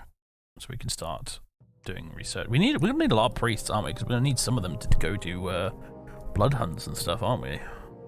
Although these guys don't do blood magic, do they? Which are the ones that do blood magic? I think it's the warlocks. Yes, warlocks, the demon breads, and sorry, the warlock apprentices, the demon breads, and the warlocks themselves.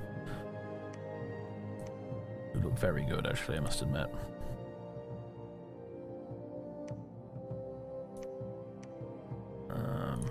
Maybe we should get some anathema dragons. How much more would they cost me? Oh, I actually can't. So let's just get. I'm going to repeat recruitment for both of these for a few turns.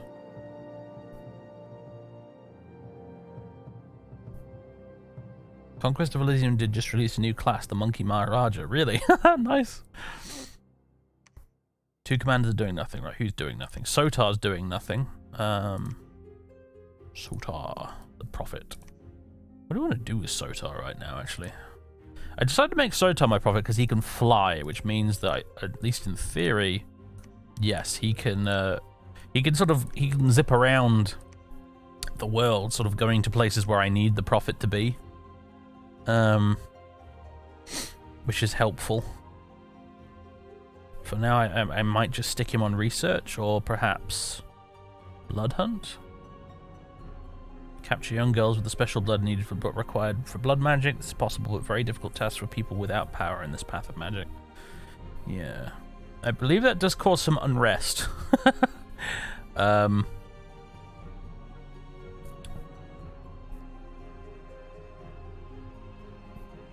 going to stick him on research, but I think research is slightly more important at the moment.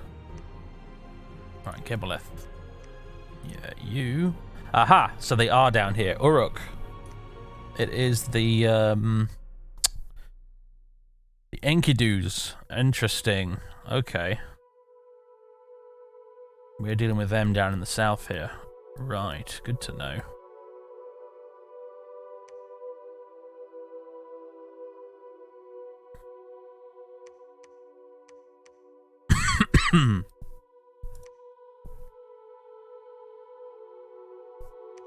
Right, research. Alright, okay, let's just go to this and where's Magog? There you go. Some more salamanders for you, chump. Let's move them over here on the flank, and we. Alright, because they're salamanders, I can't really tell them to go attack the enemy rear. I can just put them on the flank and hope for the best. Because they're undisciplined, so. Can I make you guys into... Can I have you guys in a line formation? I can, yeah. Ooh. Me likey. A double line, maybe. Yeah, that looks good to me, a double line. You guys, double line as well.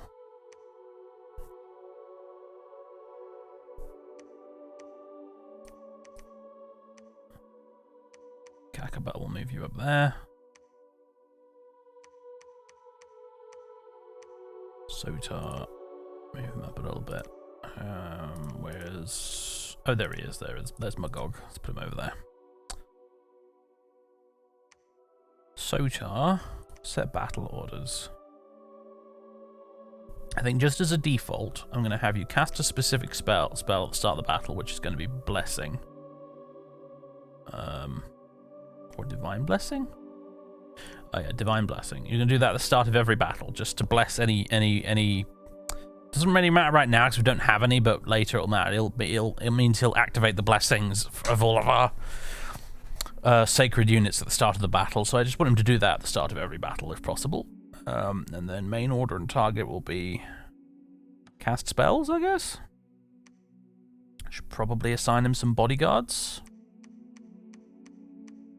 Then again, he is a flying guy, isn't he? So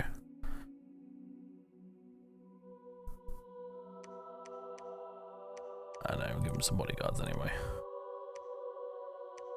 Guard commander, there we go.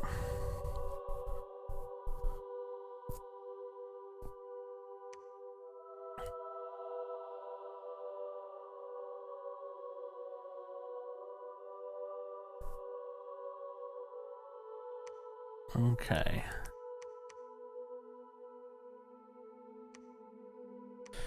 Can I just get a few little bits of defenses in these to stop the enemy from rolling in completely unopposed if they do get up here.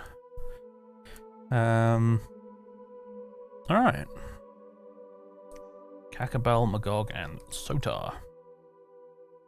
Where shall we send you? I'm going to send you to the Nidian range. I'd like to expand south before I, you know, mop up these provinces up here. Because I'd just like to grab more territory down here. Look, you can see the enemy's dominion is already spreading here, which is not good. I suspect these guys might have quite strong dominion if their dominion is already reached all the way up here, so that's not great. I'm probably going to want to be building lots of temples.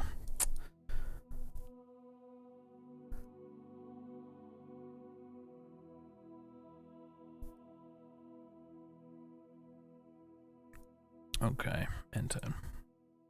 Oh, Gebeleth is still doing nothing. What do we got in this province then? 40 enemy units. The army consists mainly of Enkidu soldiers and Enkidu archers.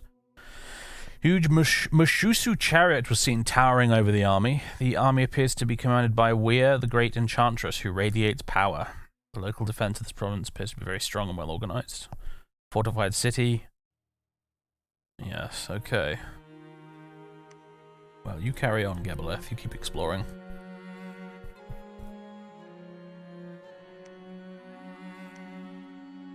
Proclamation from Arcoscephali. Okay, so those are the other guys we're fighting then. They're sort of Egyptian/Greekish faction.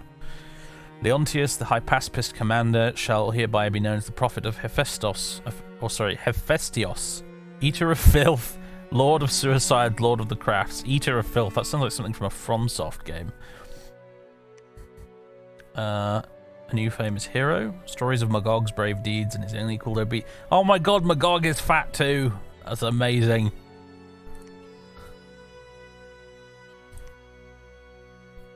How's research going? Relatively slowly. We'll fix that eventually. Alright, we had the Nidian range. Apparently there we go, let's view the battle. We obviously won it, but let's view it anyway. Sotar prepares to cast Holy Avenger.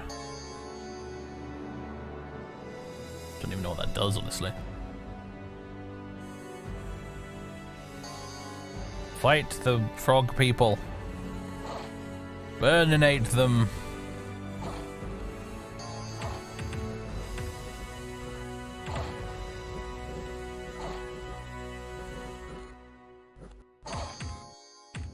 These guys shamblers. Yeah, shamblers. Amphibious. Well, that was over pretty quick. Where's Sotar? We're watching. There's Magog and what's his face?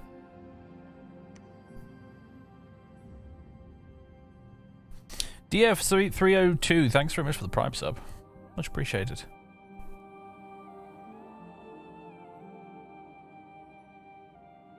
Nice. Where should we go next? The Titan Steps. 30 enemy units.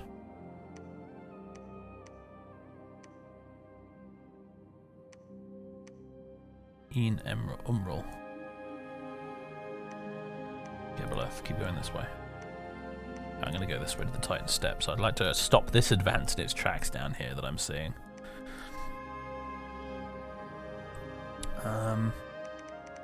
Stop recruiting these for a while. How much would Lava Warriors cost me, and how many could I get?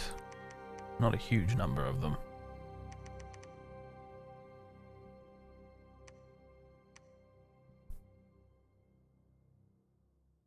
I'll just let the gold pile up for a while.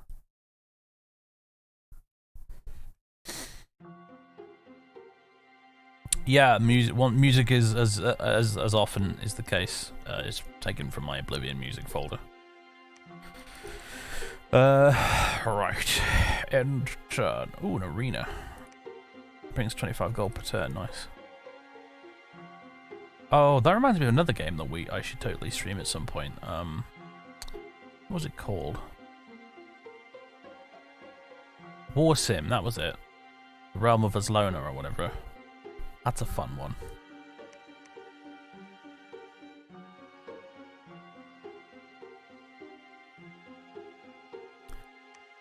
You guys researching? Good. Enter. Research and evocation is completed. Hurrah! Was a battle in the Titan Steppes.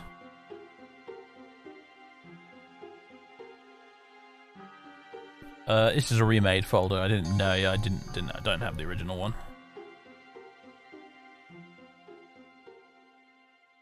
It's a remade folder with some of the old songs in it actually not there, because I discovered that in Windows 10 and up, some music files crash Oblivion. I discovered, which is fascinating. Specifically, it seems to be music files that have like an album cover on them. You know how you open them in Media Player sometimes and they have a little thumbnail with an album cover on it.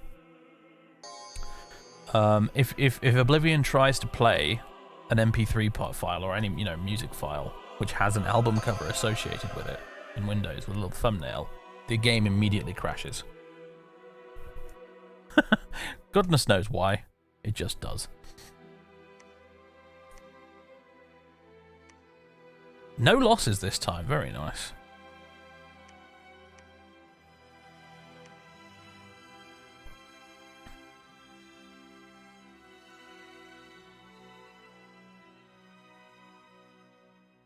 Alright, we're going to want to start wanting to set up defences, aren't we?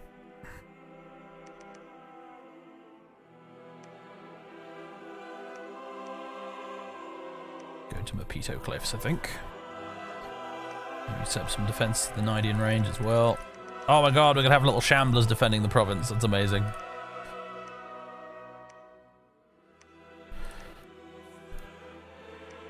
Our local Militia of Shamblers. These Enkidus might be a problem. The Enkidus are basically like semi-giant guys. They're like these really big, super tall dudes with quite a few hit points. The good news is we have access to some units that have nice big weapons that do quite a bit of damage, like these guys with their the Abyssian Infantry with their battle axes, which will be good at doing damage to the Enkidus, and the Lava Warriors obviously got a pretty mean loadout as well.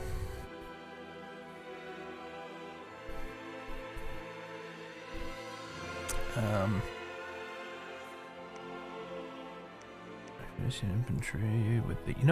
I'm liking the look of these guys with the shields and the axes that do 21 damage. They seem like a good investment. I mean, this is marvellous with the battle axe, but this is a bit more durable. Tower shield's nice. Gives you a lot of protection. He's got 17 protection. Actually, they have 17 either way. What's the tower shield giving me then?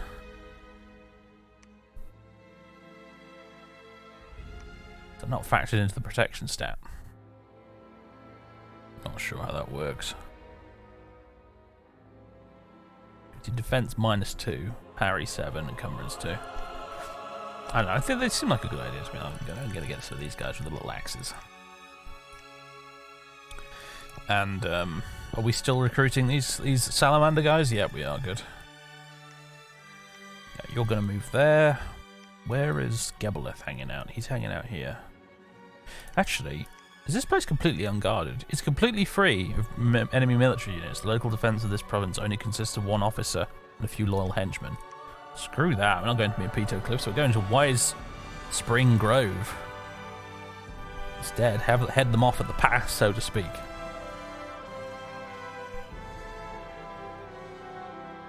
How long till Tim awakens from his dark slumber? I don't know how many turns we've been going for so far, but he awakens within, give or take, a year after starting the game, so about 12 turns-ish. He's not going to be super useful to us right away. That's the thing.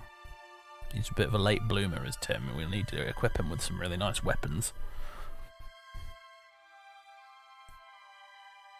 Shields have a change to apply their protection on being attacked. Oh, I see. Sort of. And yes, that's very polite of you to mention that. Yeah, no, I generally have a policy on backseating on the channel that is don't backseat unless I ask for help, and I frequently will ask for help. But I have to admit, I relax it a little bit with this game because there's a lot I don't understand, that it is helpful to have suggestions and explanations for things. So yeah, don't worry about it. It's not the kind of game where I care about backseating that much.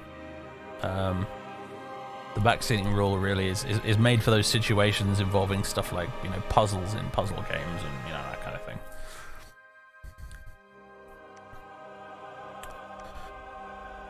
Okay, cool. I'm just kind of blitzing down here to try and make life miserable for the Enkidus. as soon as possible. Still got loads of stuff I can conquer up here and whatnot. I want to make another army, honestly. What have I got hanging around in our province right now? Yeah, a bunch of these little dudes. Yeah, I might recruit another warlord at some point to lead them and then just mop up this up here. And then, of course, we actually do need to take the Throne of Ascension eventually at some point. But I'm slightly worried about the Enkidus because they seem to have quite strong dominion. So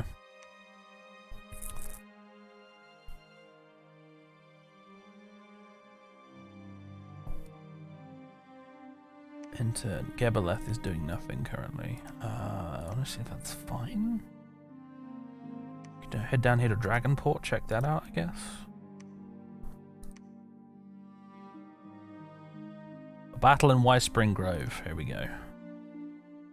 The enemy might have moved something here in the intervening turns, but it looks like they didn't. There he is. This is one of the Enkidus. Eshmoon, the Enkidu commander. Yeah, they're big dudes. 27 hit points. Iron Cap, Scale Mail, Hobuk. Short sword. Which, because it's a short sword for a big giant dude, it still does quite a bit of damage.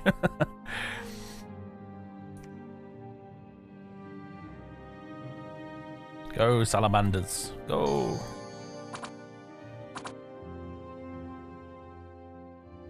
Burninate them.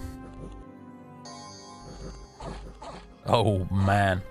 He did not last very long against a bunch of Salamanders, did he? The Enkidu from Gilgamesh. Yes, they are based on the Epic of Gilgamesh. Yes. Their home province, you may have noticed, is actually called Uruk. In fact, I think that's their faction name.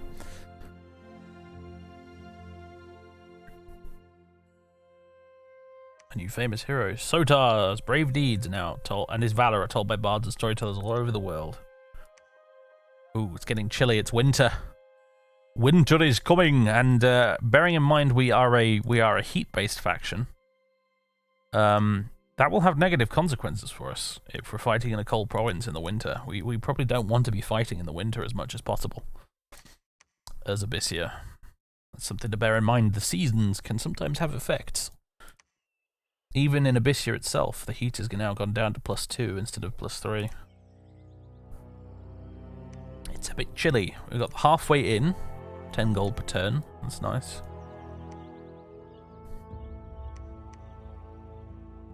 More researchers. And I think, did I say I wanted to get out another commander? Yeah, another warlord.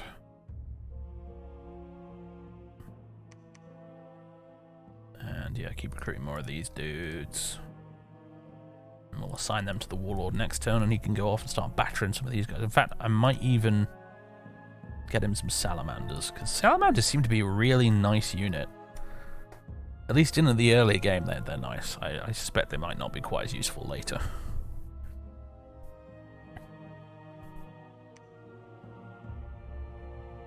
So what happened with Sotar then? He, heroic ability.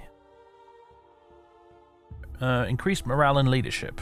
All troops commanded by this hero will be less likely to break in combat. That is unfortunate because he's not really a commander. Sadly. Although, oh, I don't know actually.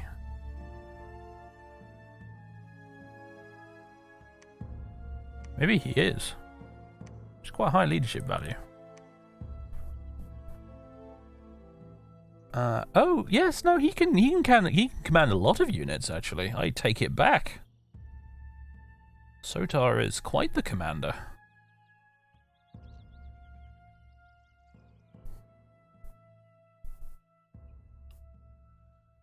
Interesting. I'll probably assign new units to him then.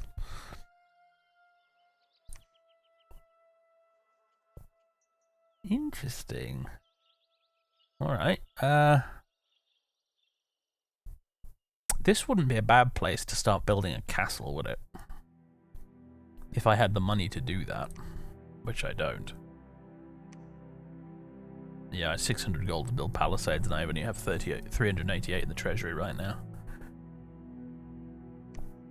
If I cancel all of this, I might be able to afford it, but I don't really care enough, I don't think. I'll get some... quite a bit of defensive militia. Help lock the place down a bit.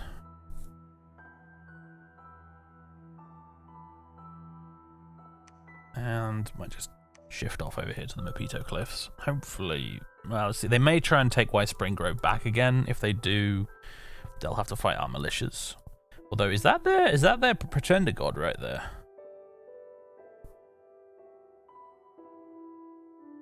I don't know what that is.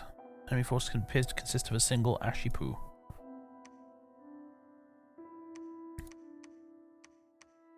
Well, anyway. I wish to keep expanding, so I'm going to go to the Mapito Cliffs regardless. And at least one of you guys should probably go build me a temple. Start building temples out here as well. We're going to need more gold for that, though, of course, so... we need more money. More money. I should take Konberg. That place has money. A lot of these provinces are a bit meh for money. Konberg has money. Give money.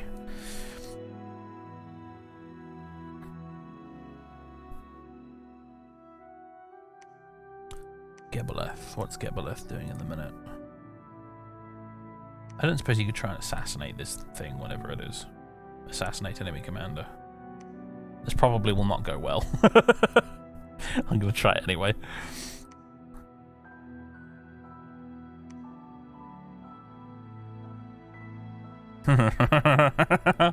Yeah.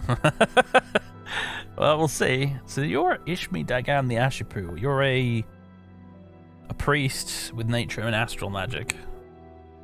Interesting. Enlarged. The quarterstaff. Well, let's see what happens. Let's see what happens. Gebeleth the assassin.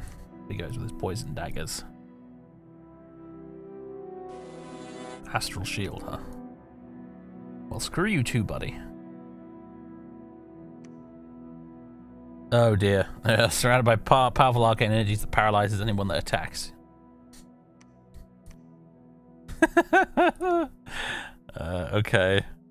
Oh, he has managed to damage him, though. He has managed to damage him. And he's poisoned as well, so... Oh, just took 8 damage. Oh, God. Half health. Bonked with the quarterstaff. He's running away! And unfortunately, I think we might be paralyzed. We're diseased, for one thing. Paralyzed, yes. Oh, did he just die? It says he's routed. Right, Battle in White Spring Grove. So they did attack the place I left with a militia. Oh boy, okay, yeah, so they've got their Enkidu soldiers. And they've got their Mushusu chariots. Ah, right, okay, in the early era, these guys, they have these Mushusus just as a general unit that can run around and attack things. But in the middle era, apparently, they've turned them into, like, things that can pull chariots around, which is terrifying, frankly. So they'll probably butcher this defense force I left here. Oh, and Enkidu archers, which have, yeah, they have bows that do a chunk of damage. Oh, we have a little shaman. Our little dudes here, our bear tribe warriors, they're pretty crap. It's probably not going to go well. Human breads as well.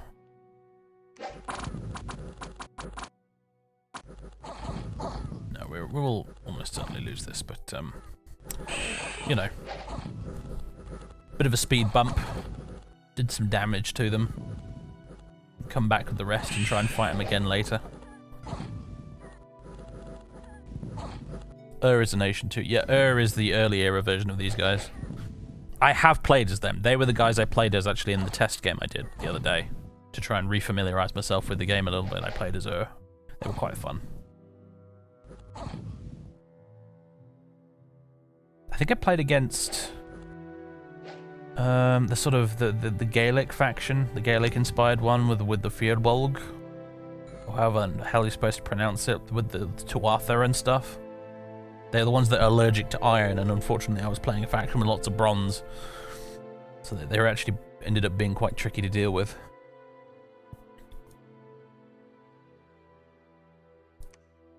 Okay, cool. And then the battle in Mapito Cliffs.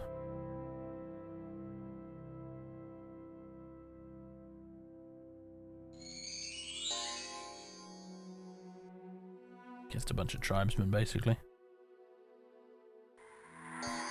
Ooh.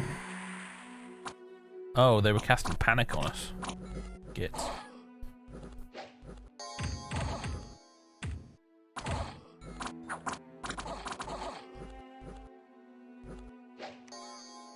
Just speed it up. There we go. Oh, Heavenly Fire. Right, yeah, Sotar's actually using some magic. That's nice. Salamanders are running away.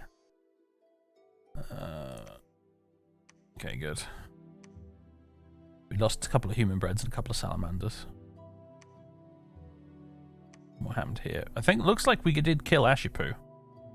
Nice. Well done, Gebeleth. Well done, dude. I mean, you're a little worse for wear. Never heals, loses about 1/10 of its HP each month, and gains additional afflictions, so... Oh dear. Send you to Whispering Grove. Actually, let's not do that. Send you this way instead. And you guys... We're going to go to Whispering Grove and engage the enemy in battle. I don't know if that's actually a good idea or not. I guess we're going to find out. How's our research doing? Well, nearly at evocation level 2. You want to try the monkeys next? There's actually a few monkey factions actually, but they do look cool. They do look very cool. All right, so we have our new warlord over here, Allegian Baal. Allegian Baal. Double line. There he is. Stay behind troops. You guys just attack. And let's get another beast trainer and a bunch more salamanders. Quite a few more actually. I know I'm supposed to be saving gold, but screw it. Never mind. Could get a few little dudes there with 12 gold. Do we want to fight these guys? I guess we'll give it a go. How many turns till Tim wakes up? I don't know. I don't know. People keep asking me. I don't know.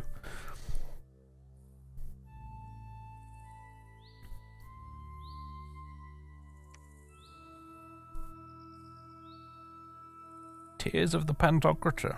Oh, that's the name of that little sea there, apparently.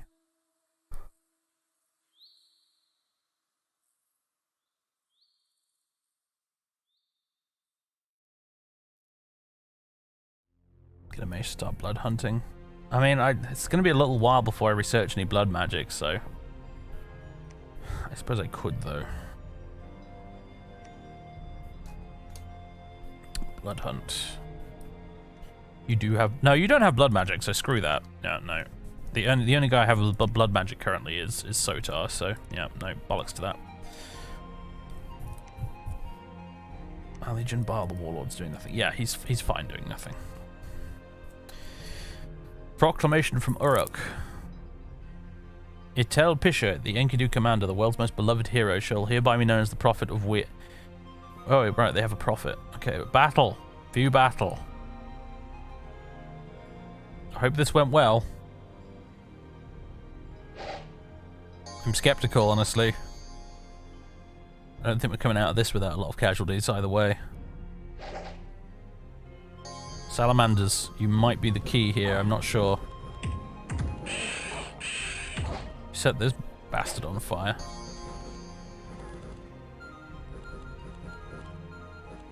You guys going around the side there? Oh, we're chucking fireballs around. Fire darts.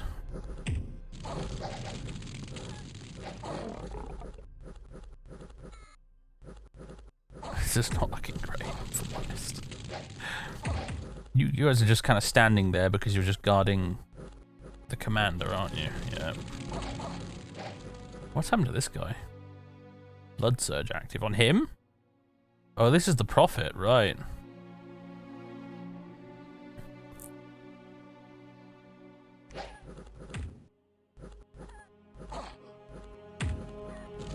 This is not looking superb right now, but let's see. I think we're starting to rout, aren't we? Oh dear.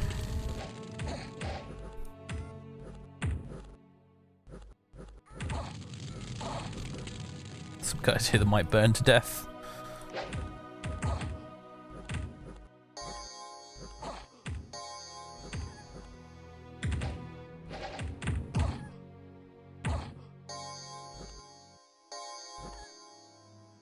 Honestly, the Abyssian Infantry with the flails and whatnot and the big axes are doing some work.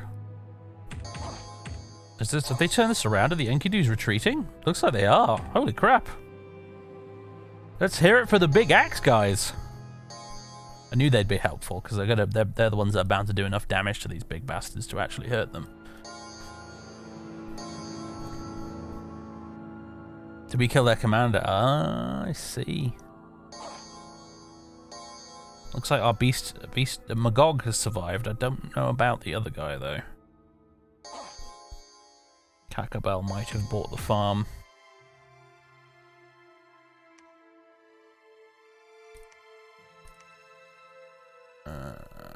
Yes, Kakabel has sadly fallen.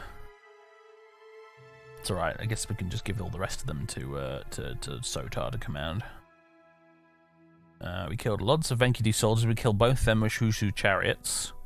And yes, we did kill the commander. Nice. Ooh, retreat details actually. A total of 10 units dispersed and retreated on their own, 4 of them made it back to friendly territory. Yes, we did lose some from retreating. Chuzrael the Slayer appeared at the gates of your castle and wanted to fight for your cause. Chuzrael was one of the first demon breads created in the Smolder Cone. Initially, the demon breads were not trusted with magical training and were instead used as slayers. The life of a slayer was short and it soon became evident that the demon bread skills and magical aptitude were better suited for other uses. Chuzrael is the last surviving demon bred slayer. He has lived for ages and has mastered the craft of assassination.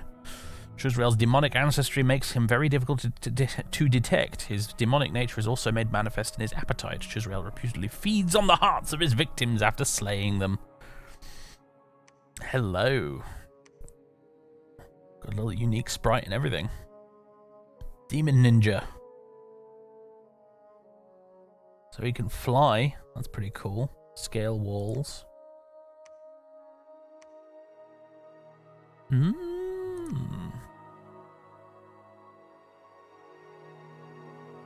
Very nice. Let's get this guy some like upgraded weapons and crap and then have him go assassinate people. Can you do anything else? Not really. I can have him spy for now, I guess. How far can he go in a turn? Quite far. Let's send him over this way, start scouting in this direction, because the lucky duck who spawned over here has got like this entire continent to himself, the bastard, so I need to keep an eye on that, really. So, we actually won the Battle of Wellspring Grove, which is quite marvellous. Sorry, not Wyspring Grove. Can you rename provinces? Doesn't look like it. Alright. The rest of you, we shall give to Sotar.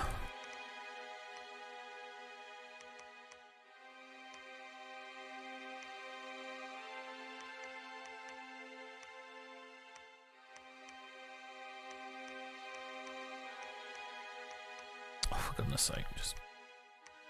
There we go.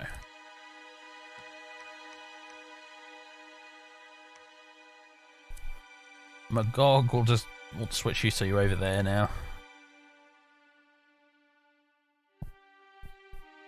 That will do for the moment. We need some reinforcements for you boys though, don't we?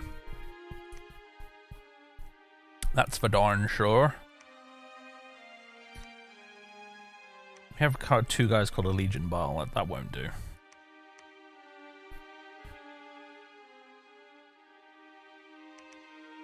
However, you have got some Salamanders now. Congrats.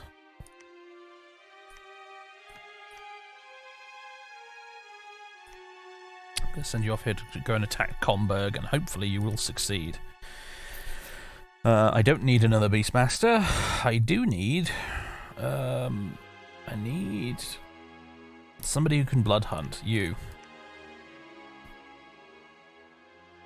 And... I'm tempted to start building lava warriors, but honestly... I think more Abyssian Infantry with giant axes seems like a good idea to me. These guys kicked ass in the last battle. I think we want more of them.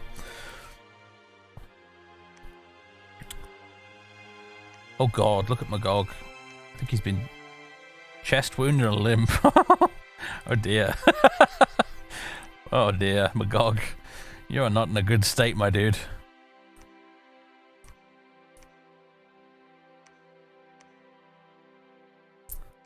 Can we get some defenders? Top up the defense of the province a little bit for now. Oh, some guys ended up in Titan's steps, did they? Interesting. Wish the winter would bugger off. Want more heat. Need more Dominion as well, really. That's part of the problem. Alright, and oh, 3 are doing nothing, really? Okay, Sotar, I know what you can do, man. You can patrol. You can preach the teachings of the god. Preach the teachings of Tim. You guys are moving.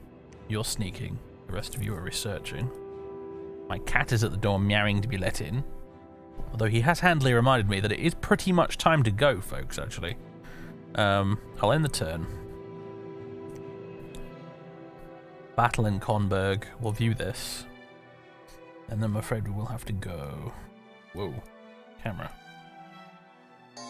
Ah, yes, they're the knights here. Knights are kind of nasty. They're not very nice.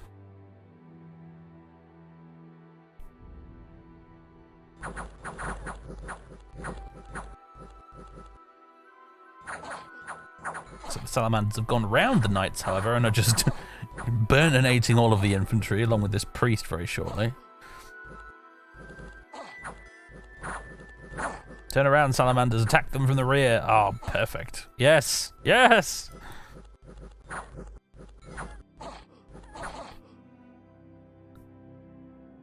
Beautiful. Superbly executed.